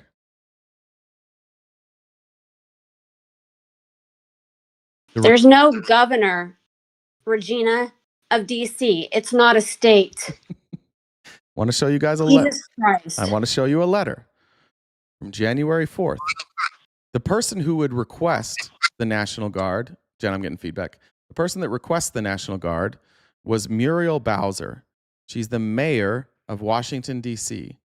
This is a response from Christopher Miller, who is the acting Secretary of Defense, giving Muriel Bowser explanations of expectations of what she can expect for the request that she made for the National Guard. She sent a letter to him on January 4th, requesting National Guard be on standby for January 5th and January 6th, because they knew. He said, this memorandum responds to your January 4th, 2021 memorandum regarding the District of Columbia request for District of Columbia National Guard support in response to planned demonstrations from January 5th to January 6th of 2021. The request was made on January 4th to have the D.C. National Guard there, and this is the Secretary of Defense saying, I'm responding to your request. He said, you are authorized. Again, this is to Muriel Bowser. You are authorized to approve the requested support subject to my guidance below and subject to consultation with the Attorney General as written by Executive Order 11485. Now he says, without my subsequent personal authorization, so unless I personally, on either of those days, authorize something, the DC National Guard is not authorized to do the following. They cannot be issued weapons, ammunition, bayonets, batons, ballistic protection equipment, like helmets and body armor. She cannot approve that, Muriel Bowser. She cannot approve to have them interact physically with protesters, except when necessary in self-defense or defense of others, consistent with the DC National Guard rules for the use of force. They cannot employ any riot control agents, tear gas. They can't share equipment with law enforcement. They can't use ISR assets, which is intelligence, surveillance, and reconnaissance assets, or conduct incident awareness or assessment activities. They can't employ helicopters or any air assets. They cannot conduct seizures, searches, seizures, arrests, or other similar direct law enforcement activity. They cannot seek support from any non-DC National Guard units. So in order for them to participate and protect the Capitol, which would require most of this, they needed permission from Christopher Miller. On January 6th, she asked. On January 5th, she followed up and said, today, on January 5th, we have no need for you guys, because there was no protest on January 5th. On January 6th, she tried to reach out to Christopher Miller. Mike Pence reached out to Christopher Miller. Nancy Pelosi, Chuck Schumer, they all called Christopher Miller because he was the one that they had to go through, and they had no actual ability to do this. Christopher Miller didn't return their calls. He says, even here's who you call. At all times, the National Guard will, at all times, by the way, at all times, the DC National Guard will remain under the operational and administrative command and control of the commanding general of the DC National Guard, who reports to the Secretary of Defense through the Secretary of the Army. The Secretary of the Army at the time was Ryan McCarthy. You may employ the QRF only as a last resort and in response to a request from an appropriate civil authority. If the QRF is so employed, DC National Guard personnel will be clearly marked and or distinguished from civilian law enforcement personnel, and you will notify me immediately upon your authorization. Christopher Miller and Ryan McCarthy were not answering phone calls. It was said that they were in a skiff. Mike Pence was calling Donald Trump. Donald Trump wouldn't answer his calls. Mike Pence, Nancy Pelosi, Chuck Schumer, and multiple Republicans all were on the phone with Kevin McCarthy. Or not, was it Kevin McCarthy or not Kevin McCarthy? Who was Trump's chief of staff at the time? Somebody help me with his name. Not McCarthy. Who was the president's chief of staff? That other guy. And he was telling them, the president, I'm trying to tell him, I'm trying to get him to take your calls. He's not taking your call. Mark Meadows, thank you. We have all these phone records. If you are a Republican and you still think that Donald Trump didn't refuse to send in the National Guard, you're literally in a cult. There is no evidence for that. It's not even possible. There is no scenario where Nancy Pelosi can reject the National Guard. Here is the evidence that the National Guard was supposed to be at the ready. This is a response from the Secretary of Defense acknowledging the request was sent and that they acknowledged that request. And he said, here's what you can do. Basically, you can't do shit unless I approve it. He didn't approve it. McCarthy didn't approve it. And Trump didn't approve it. Not until hours later. Eventually, Mike Pence got a hold of either McCarthy or Christopher Miller, and then they sent the order. Trump still never sent the order. Trump refused the entire time. I don't remember if it was Miller or McCarthy that eventually was on the phone with Mike Pence hours later that finally sent in the National Guard. You are willfully ignorant at this point. You are willfully complicit at this point. If you're paying attention to Trump putting that on their website and openly lying, this is honestly insane. What's the timeline? Trump invites Americans to D.C. Trump delivers speech. Patriots march to the Capitol. Capitol Police response escalates. Oh, my God. They're blaming Capitol Police. Capitol Police aggressively fire tear gas. flashbangs, and rubber munitions into crowds of peaceful protesters. Oh, this is some North Korea shit. I can't do this shit today. This is some North Korea level propaganda.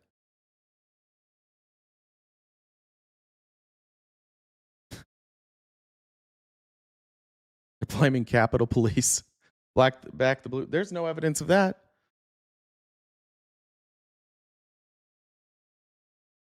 Holy fucking shit. Video evidence shows officers inexplicably removing barricades, opening Capitol doors, and even waving attendees inside the building. It's not inexplicably. They testified to this. We have their testimony. Removing they were trying to move people away from Congress, so they were removing barriers and being like, come over here. Every video you see of Capitol Police removing barriers or waving people in, the video that you see of Capitol Police escorting the QAnon shaman, they're walking him away from where he needs to be. They were trying to move people away. They didn't have the numbers, so they thought if they went down and they opened up doors, they could get people away from headed to Congress. Yeah, 1980. This is real life 1984. Trump urges calm. Isn't that called like creating a choke point or something like that in riot control, crowd control? I don't know. I think a choke point is meant to like move people into a place where they like have to go back. I don't know if that's a choke point or not. But then this, President Trump urges calm. He tweeted support for law enforcement and releasing a video telling supporters to go home in peace. During this time, so this is at like 2:30. During this time, he is tweeting out, Mike Pence is a traitor. And you can watch video of people reading his tweet in real time where he tweets out that Mike Pence is a traitor. And they start chanting, hang Mike Pence. And then they push forward. This is remarkably dishonest. Leaked Pelosi video reveals security lapses. Ashley Babbitt murdered in cold blood. Ashley Babbitt, after being warned multiple times not to go through the window where Congress was barricaded, is not murdered in cold blood. You know how I know? Where's the charges? Why haven't they charged him? Why has Michael Byrd not been charged with murder? They'll lie to you, but even when they lie to you, they don't follow up on that. No Congress behind that window? Bro, that's where Congress was.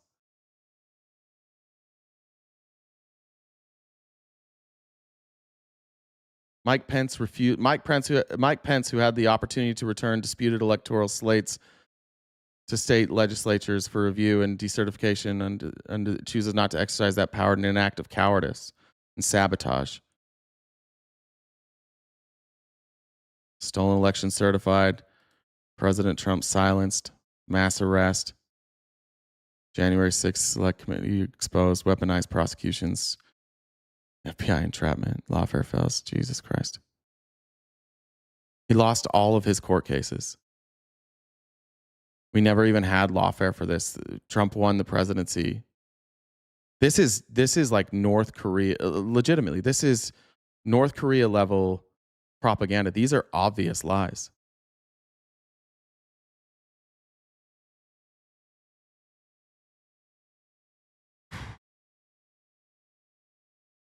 Holy shit.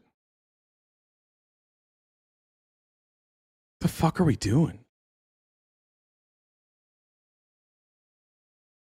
Yeah, like America's fallen. We're not, this isn't democracy anymore. What the fuck is this?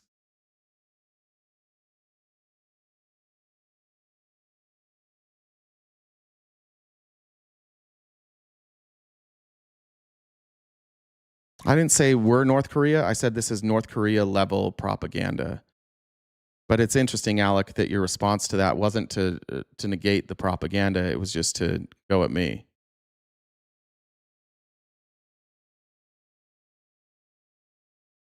Jesus.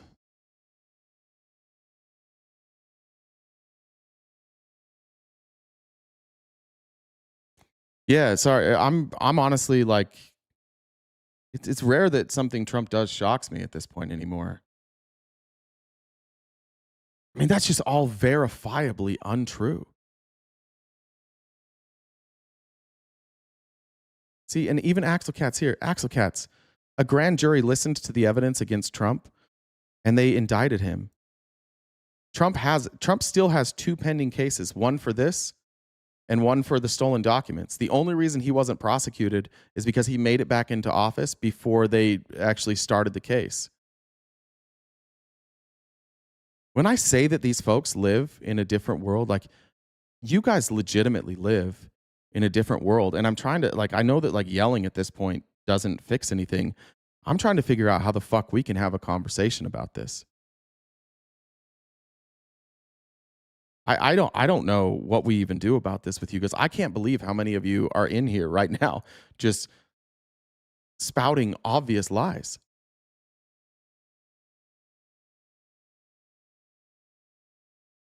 Yeah, our world is corrupted by Donald Trump.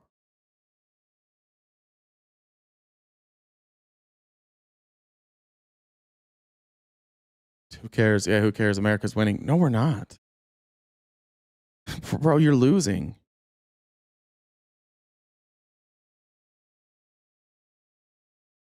I don't know what to do about that. Jesus fuck. Tony, I'm not going to read that one, Tony. Just, I don't want to inflame. I love you, buddy. Jamie said, happy Tuesday. Mariana said, oh, that one keeps coming through. It's military industrial complex. Amy, thanks for joining the Dollar Train. Got that one. Jesus fucking Christ, man. Thank you, Robin. Axel said Trump's recorded telling the mob to go to the Capitol. Trump's recorded telling the what? But he does say to march down to the Capitol. Yeah. Casca said Cold War didn't help with defense spending in 80s as well. Keep the truth going, brother. It's a good point. Lunchtime. Thank you, Ray. Thank you. I think I got Kathy there as well. I want to hear corruption. The Dems pushed SB 5312 on 4/5/25 to make it harder to arrest child rapists. All right, let's look at this. Watch this. I bet this is wrong. SB 5312. And it won't matter. We're going to fact check this in real time for most of you. Again, I just hope that when we do this every day, one person comes to their senses a day. That'd be amazing. So is this in Washington?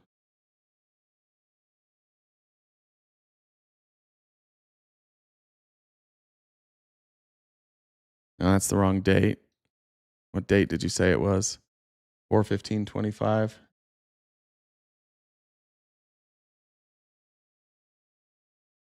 This isn't it.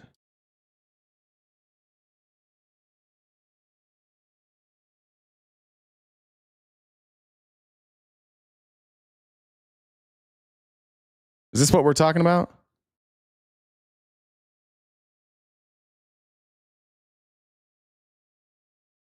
Bill addresses net nanny operations involving fictitious minors, which are internet sting operations where law enforcement officers pose as minors to catch potential sexual predators. What did you say? You said make it harder to arrest. Okay. This legislation aims to create more nuanced registration and supervision requirements for individuals who attempt, solicit, or conspire to commit sexual offenses against fictitious minors. Let's see. It create more nuanced registration and supervision requirements for individuals who attempt, solicit, or conspire to commit sexual offenses against fictitious minors, particularly those with no prior history of predatory offenses against actual minors.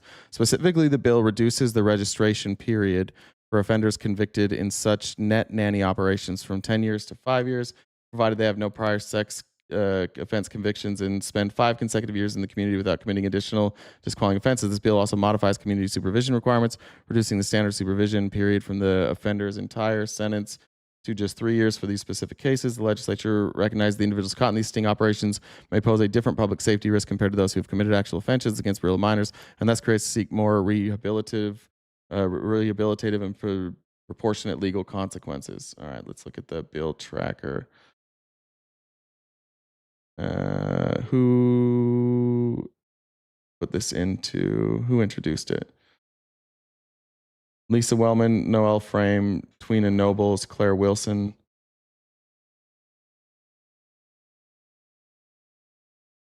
Doesn't look like anything happened. So 4 people put that in.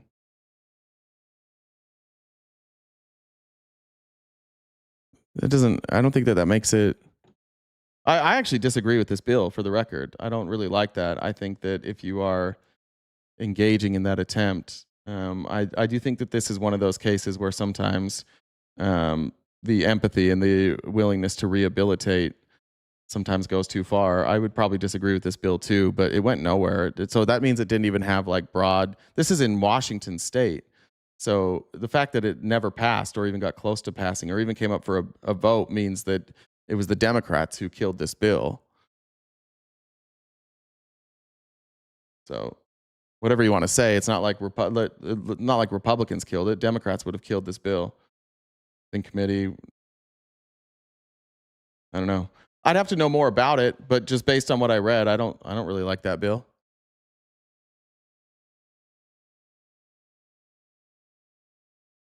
Just want to talk about that rather than the fact that Donald Trump just literally is lying about January 6th. He tried to overthrow the government. That's just the truth. And everything he put in that timeline was a verifiable lie. No, it's not passed. It's not even. They haven't even taken it up for a vote. FBI was under Trump. Yeah, that's a good point too. Yeah, it was Trump's own FBI that worked against him. Let me ask you this. How come no FBI agents have been prosecuted for January 6th? If it was an FBI sting, you got Pam Bondi and Cash Patel in there. How come they haven't charged anybody for January 6th?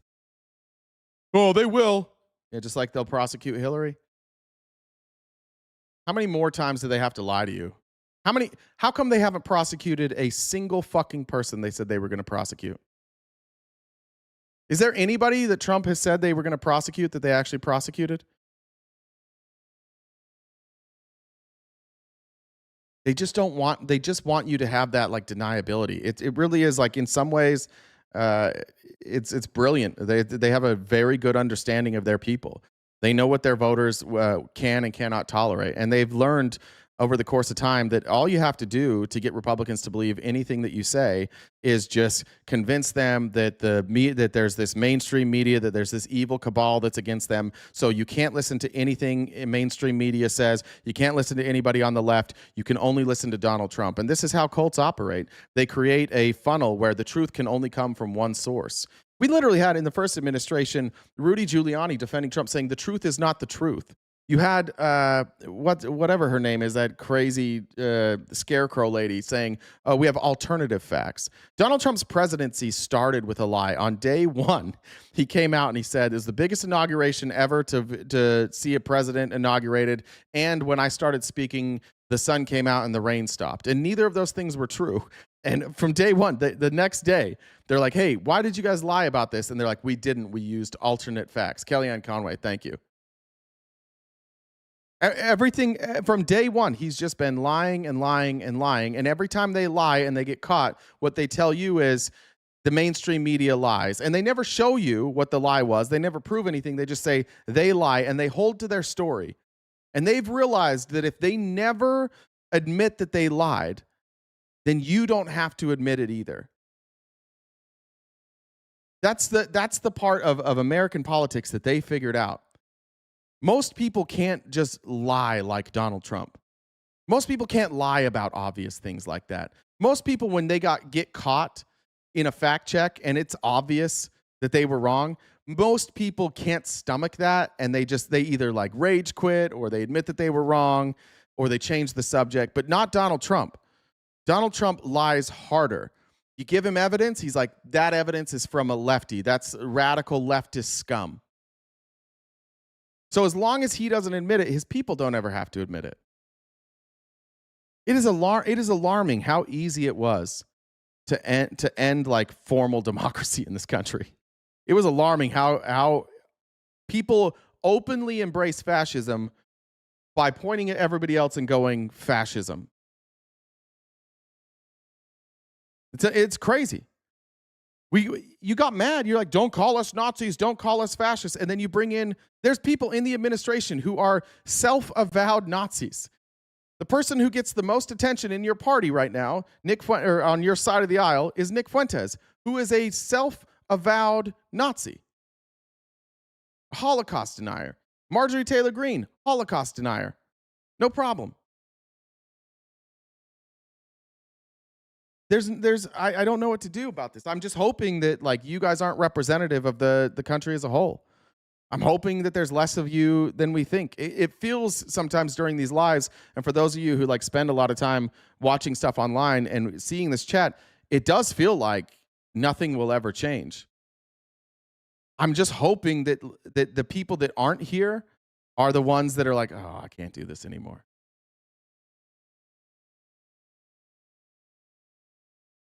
Yeah, Miller is just a white nationalist. They're just straight up white nationalists. They're running Hitler's actual playbook.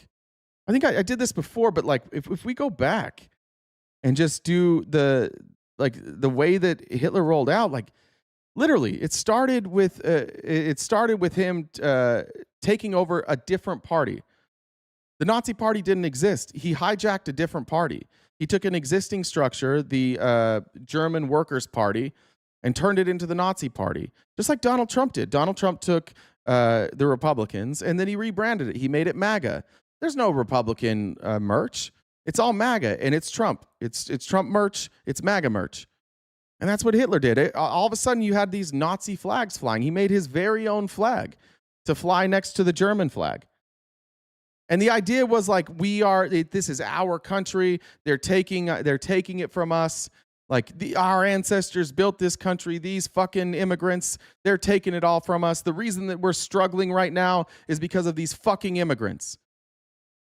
And all these peace treaties we made with all these other countries, it was actually these fucking immigrants who convinced us to do it, and they led us astray. We were going to win World War I. They stopped us. Europe is ours. It's our birthright. The Aryan race, we are the greatest.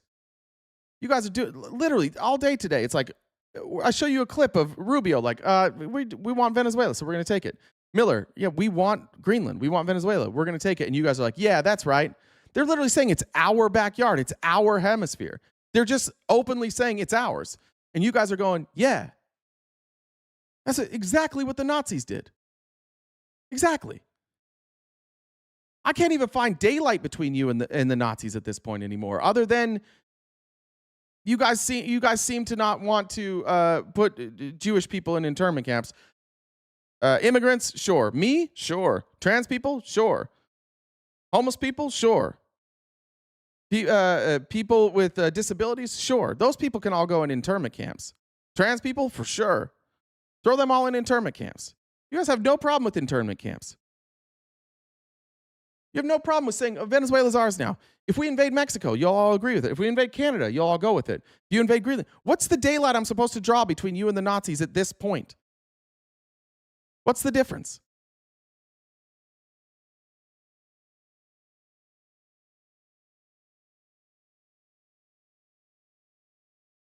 You want to tell me the difference between you guys? You've othered everybody. Everybody else is the problem. It can't be you. No problems are yours. People are dying in America from drug overdoses. Oh, it must be Venezuela. It couldn't possibly be us. We couldn't possibly reflect on our own problems here in America. Couldn't possibly figure out how all these people got addicted to drugs. That American companies got them hooked on drugs for profit. No, we got to keep that going. Let's keep the pharmaceutical companies going. Let's keep the health insurance scam going. Let's just keep accelerating this. But maybe if we kill enough people from Venezuela, it'll stop. The Monroe Doctrine isn't law. You guys are like John, you're the 480,000th person to say Monroe Doctrine today, and you're the 480,000th person that I'm going to say is a fucking dipshit, because that's not law. That was just somebody's personal philosophy. Monroe Doctrine was Monroe's personal philosophy. He's like, I should be able to, I'm going to take this land. It's largely frowned upon. The whole world rejected that. It's not law. It's just something somebody did one time. It's also what Hitler did. Yeah, there you go, Doug. Let's talk about trans people some more. Doug can't handle this. Trans people. How about making our military more white? How about cutting out history of black people in the military, of the contributions from LGBTQ people in the military. Why? Well, because gay people and minorities and trans people and gay people, they all make our military weaker. That's what Germany did. Hitler joined like was it Bavarian? Yeah, the Bavarian wing of their military. They literally had like two different militaries. They had the Aryan part and then the other part. And Hitler, despite not being Aryan, snuck in there.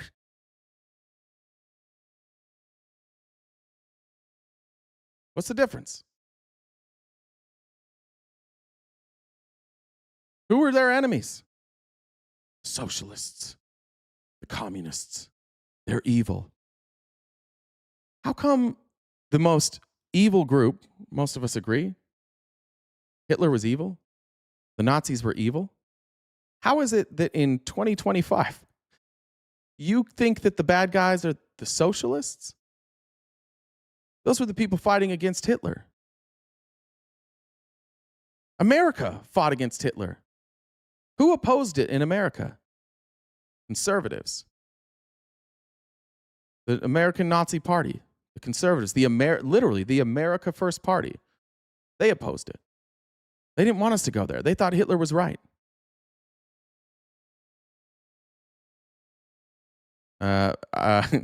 Welchenden, I'm not saying there was a Bavarian branch of the army in World War I. There were different branches of the army. I'm not saying it was Bavaria, the country. You can go look that up if you want. And then at the end of World War I, after the Germans try and take over land, and they lose, and they have to sign all these agreements, and the Germans largely just decide, like, hey, maybe these socialists aren't so bad. Hitler convinces Germans that the real problem in Germany was the socialists. That the socialists actually, it wasn't the socialists who said, let's go invade. The Germans fought against the socialists. And yet, at the end of that, after they lose, they start a war, they lose, and then Hitler's like, it was actually the socialists' fault. And then he fights the socialists again. And you guys, what lesson did you fucking learn?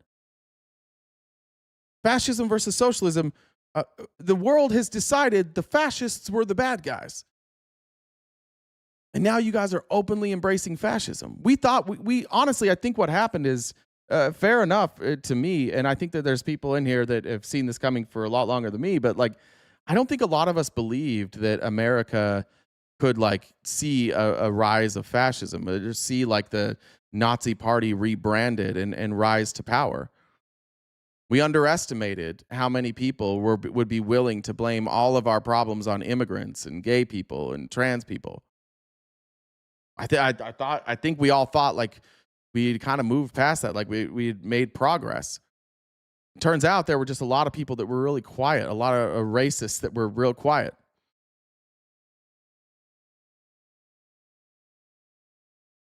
Socialism is, by the way, that you get to own your own labor. This is what's ironic about you freedom-loving dipshit fuckfest, MAGA people. Socialism allows you to get paid for your labor.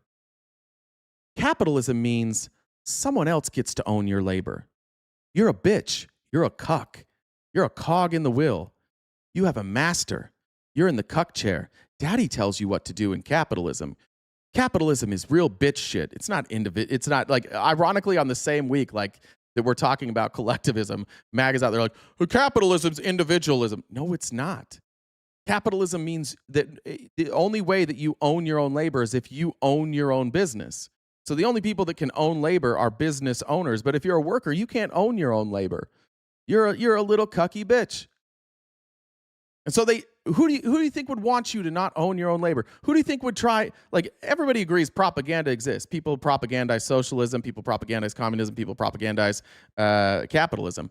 Who do you think would want to convince you that owning your own labor is a problem? Probably the people who want to own your labor, right?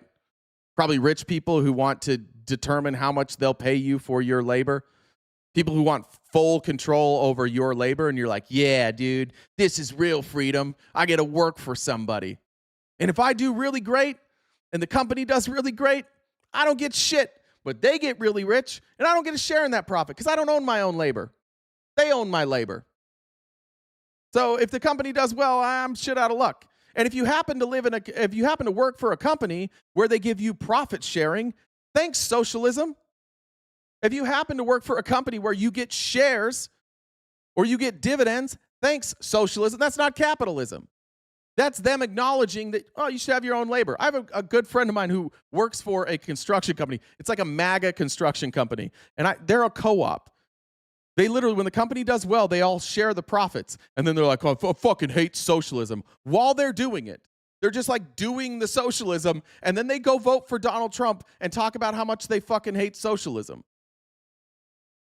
That's what's evil about that? There's no, why am I here and not in a socialist country?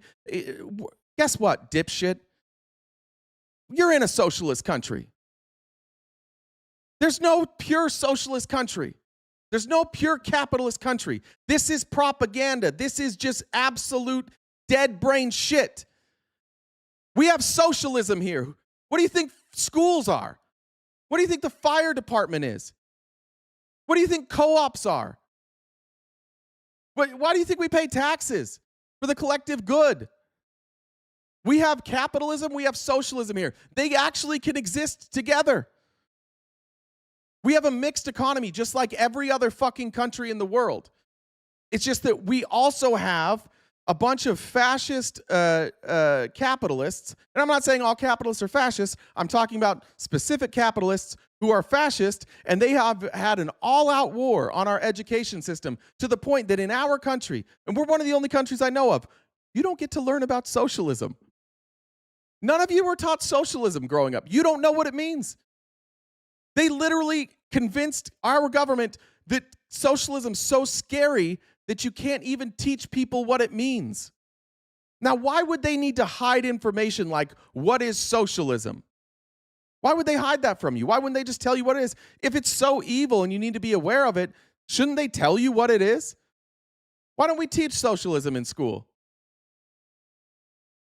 Well, I don't know. Because it's evil? No, because you're a cuck. Because they don't want you to know that there are places in this world that you can go and own your own labor. And you can even do it in this country too, but that's why we've hammered unions. Who funds anti-union movements? Rich people. And then you get MAGA like, yeah, fuck the unions. They make prices go up. Oh, okay. Who makes prices go up? The people selling the product. Who chooses, like, you're telling me that somebody making $100 million owning a company doesn't make the prices go up? What if they made $1 million? You don't think that the prices would be lower if they took less out of the company? No, that's not it. It's the unions. Unions do it. Like you guys, I feel like we need re-education camps. I don't want to advocate for that, but goddamn, none of you know how anything works. It's 100% gut feeling with you, which is why, like, when you look at who leads this party and like what content creators are popular on the right, it's a bunch of people who don't say anything. And I'm going to end on this, and then we'll start again tomorrow. This is what I'm talking about. This is Benny Johnson, a cuck to the government, a phony, by all accounts, a closeted gay man telling you that being gay is immoral and terrible and that you should treat gay people poorly, but on his own time, likes to dip the pickle. Let's ask for facts here. I want you to count the facts that he gives here. And I want you to notice in the chat that Republicans are going to say that what he is saying is facts. We've changed the definition of facts. Facts now means, oh, I agree with him. Facts. We don't even use that word right, but let's hear the facts here. Dictator Nicolas Maduro by the U.S. military signals doomsday for the globalist left. I just got off a phone call with a longtime friend of mine who, let's just say, is in clandestine diplomatic circles. And they laid it out clearly for me exactly what's at stake right now and why so many people are panicking about this arrest and the United States' actions against the narco-terrorist state of Venezuela. Venezuela doesn't really exist. Venezuela is a proxy for China, Iran, Venezuela doesn't exist. Huh? What? What do you mean Venezuela doesn't exist? Of course it exists. This, by the way, this guy got paid by Russia. He's arguing, but he got paid $400,000 a month by Russia. So he can take Russian money. Does he not exist? If you take Russian money, do you not exist? Great news, guys. Benny Johnson doesn't fucking exist. He's just a proxy for Russia. This isn't a real person. And Russia. And they use that proxy, which is not too far off. Prove it. Prove that go look it up. Go look up Tenet Media. He's admitted it. Why do you guys not know this? Why do none of you know that Benny Johnson took $400,000 from Russia through Tenet Media? How do you all not know this? You guys, when we talk about echo chambers, literally nothing gets through to you guys. You don't know that this guy was paid by Russia? Off the American coast to wage statecraft level terrorism against the United States. And that comes in the form of chemical warfare, like with fentanyl. Venezuela doesn't ship fentanyl. He just cited an unnamed source and said that they're committing chemical warfare with fentanyl, which they don't do. And you still have people in here like, yeah, Benny's telling the truth. Go, Benny. Literally, you guys are saying, go, Benny. You're fucking fans. You're goddamn fans. This isn't a game. It's just like reality versus not reality. And the more they lie to you, the harder your dicks get. And in biological warfare, like with human beings, millions of them flooding across our borders, gangs and other operations that they've run. Remember, Laken Riley was killed by a Venezuelan gang member, along with many other Americans. Yeah, she was. And those Venezuelan gang members and Venezuelans were given special protection by Donald Trump. On his way out the door, Donald Trump gave special protection to Venezuelans here in this country. And he blamed Maduro for them being here. And he said they get not temporary protected status. I forgot what it was, like a delay of removal. I forget exactly what it's called. You can go look up his executive order. Does anybody remember the exact term for it? But yeah, no, for sure. This was, and also Venezuela doesn't exist. So I don't know. Millions of Americans have been killed by the chemicals inside of the drugs that Venezuela ships into our country. And so that's a lie too, right? Because they don't ship fentanyl into our country. He knows this. You all know this. Everybody in this administration knows this. They're all lying about fentanyl. Their own data says fentanyl doesn't come from Venezuela. And when they're pressed on it, Marco Rubio, Pam Bondi, Pam Bondi, they've all had to admit that, yeah, no, fentanyl doesn't come from Venezuela. They've admitted it. Don't get mad at me, Richter. Take it up with them. The government says that it doesn't come from Venezuela. But it's crazy when you say, like, prove that it doesn't. Prove that it does. You don't think we should have to prove that it comes from Venezuela before we invade them? No, it's fine. We could just invade. The end of that proxy battle, magnificently and stunningly through the evening, shuts down the capacity for our enemies to wage war against us in our hemisphere using that nation state. But it gets so much better. Listen to this. The individual who I spoke with, who has, let's just say, impeccable credentials on these things, has had dinner with Nicolas Maduro.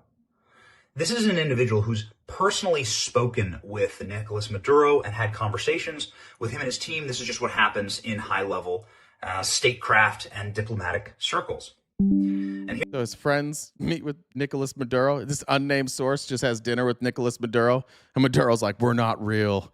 We're actually just a proxy for Iran." Yeah, this is totally true. This story is all very true. Here's what he told me, that the arrest of Nicolas Maduro obviously is going to end all of those operations that we just talked about, but it's also going to expose something incredible. The election rigging apparatus that is run out of Venezuela. And this has been run by big-time Venezuela software companies that were started in Venezuela, Smartmatic, Dominion, and these companies... Who owns Smartmatic and who owns Dominion? Does anybody know? Who owns Dominion? Republicans, I'm asking you. Who owns Dominion Voting Systems? It's a company called Liberty Vote. It's a man named Scott Leindecker. He is a Republican. He is an advocate for the big steel. He is a Republican MAGA investor. Now they're telling you that Venezuela owns a company that is owned by MAGA and Smartmatic, by the way, because they merged. Yeah, we are out of touch with your lies, but we are in touch with reality. They don't own, Venezuela doesn't own those. And at the time, by the way, before Liberty bought it, Venezuela didn't own Dominion. Have been used effectively to rig elections around the world, including American elections. And the person who would know the most about that is Nicolas Maduro. My source tells me that Nicolas Maduro straight up admitted that this is exactly how the elections have been rigged in the West using Venezuelan technology, and he has direct knowledge of it. Is that going to be part of... Who owned Dominion before that? It was a private equity firm called Staple Street Capital, a guy named John Poulos. Smart guy. See how I knew that answer? See how I don't just say shit that I don't know? Crazy, huh? Some type of plea agreement? Is this going to be part of some type of sing like a canary situation with the feds? Is this Trump's major revenge for 2020?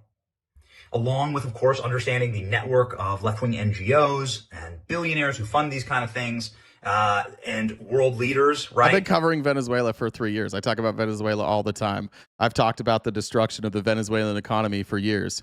You just don't know it. Just because you don't know anything about Venezuela and you're finding out for the first time, this should be an indicator to you that you were raised by people and in a society that didn't teach you anything. You just literally learned nothing. And by the way, I was raised in that same society. I had to learn all this stuff later on my own because my red state education didn't teach me anything except for that I should beat off to the flag. The left is sweating right now, and for good reason. Yeah. It's all going to come out, and it's going to be biblical.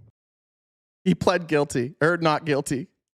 Benny Johnson put out this video 2 days ago saying that Maduro was going to cut a deal with the United States and rat on Dominion, and then he pled not guilty. They will tell you anything. They will repeat anything. If you go back and just every day, I might do this. I might go back and just play Benny Johnson videos and show you how often he's wrong. But I'm worried that when I show you that he's wrong, you're going to be like, actually, the fact that there's no evidence supporting him means that he's right. He pled not guilty. What happened? Look at the confidence here.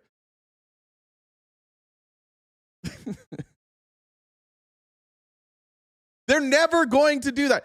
The election wasn't stolen. That's why when Trump's in office and you don't have any information, it wasn't fucking stolen. They're just going to keep telling you that over and over and over so that you don't pay attention to anything that fucking matters. It wasn't stolen. They'll never prove it. They'll never charge anybody with it. It will never fucking happen. Just like Hillary Clinton didn't go to jail. Just like Barack Obama wasn't charged. Just like Pizzagate wasn't real. Just like all the QAnon shit wasn't real. Just like they didn't build the wall. Just like Mexico didn't pay for it. Just like everything else Donald Trump has claimed was going to happen. It never fucking happens because it's not what they really mean. They just want you dumb motherfuckers to be distracted so they can do fascism. And then when they do fascism and we point to it, you go, oh, yeah, no, we're the good guys. That can't be right. Yeah, we just hate the left.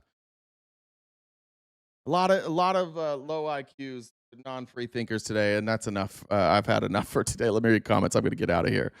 Again, I can't do this with you idiots again. I have to do it tomorrow. Allie, oops, did I say that? Said there are gas station bathrooms on Yelp with higher approval ratings than Trump. Chad said, if it was an inside job, why did Trump wait hours to tell them to leave? And when he said to, they left. Weird. It's almost like they listened to him. Yeah, it's weird, huh? Weird how when instead of telling them to leave while they were attacking, he said Mike Pence is a traitor. And they immediately in unison went, hang Mike Pence, and then stormed the Capitol. But yeah, 4 hours later when he told them to leave, that is fine. Axel Cat said Trump's Trump's recorded telling mob to go to the Capitol. Oh, I read that one. Check Jen's here real quick in mine. Amber said, sad part is they removed DEI and now men, especially white men, are not getting into college. Apparently they were actually letting men with lower scores in just to keep things even. Yeah, they want these men to be dumb. Robin, thank you for the donation. I think I got that. Got Amy's. I think that's it. All right. Nomad said, thank you for your passion and education. Thank you, Nomad. And Leanne said, take care of your mental health today. Will do. Going to go hang out with my daughter for the rest of the night. So that's going to be awesome. All right, MAGA. We tried again. You learned nothing new today. Stay mad. We'll see you tomorrow morning and every weekday morning, 9:30 a.m. to, or 8:30 a.m. to noon Pacific Standard Time, right here, wherever you're watching. For everybody who likes learning new things, keep it up. Keep talking. It may feel like nothing's changing, but I do think that people are changing their minds slowly. These folks that show up every day will never change their mind. They will go down with the ship. But the only thing we can do is fight, even if we lose, even if fascism wins. You don't want to be the person who went down sitting on your hands. So all of us have a role to play. All of us have somebody that we can affect. All of us have information that we can get out. All of us can play a role. Do your part. Fight fascism. Nazis can suck my ass. I'll see you guys tomorrow bright and early. Stay cute and cool, and have a great summer.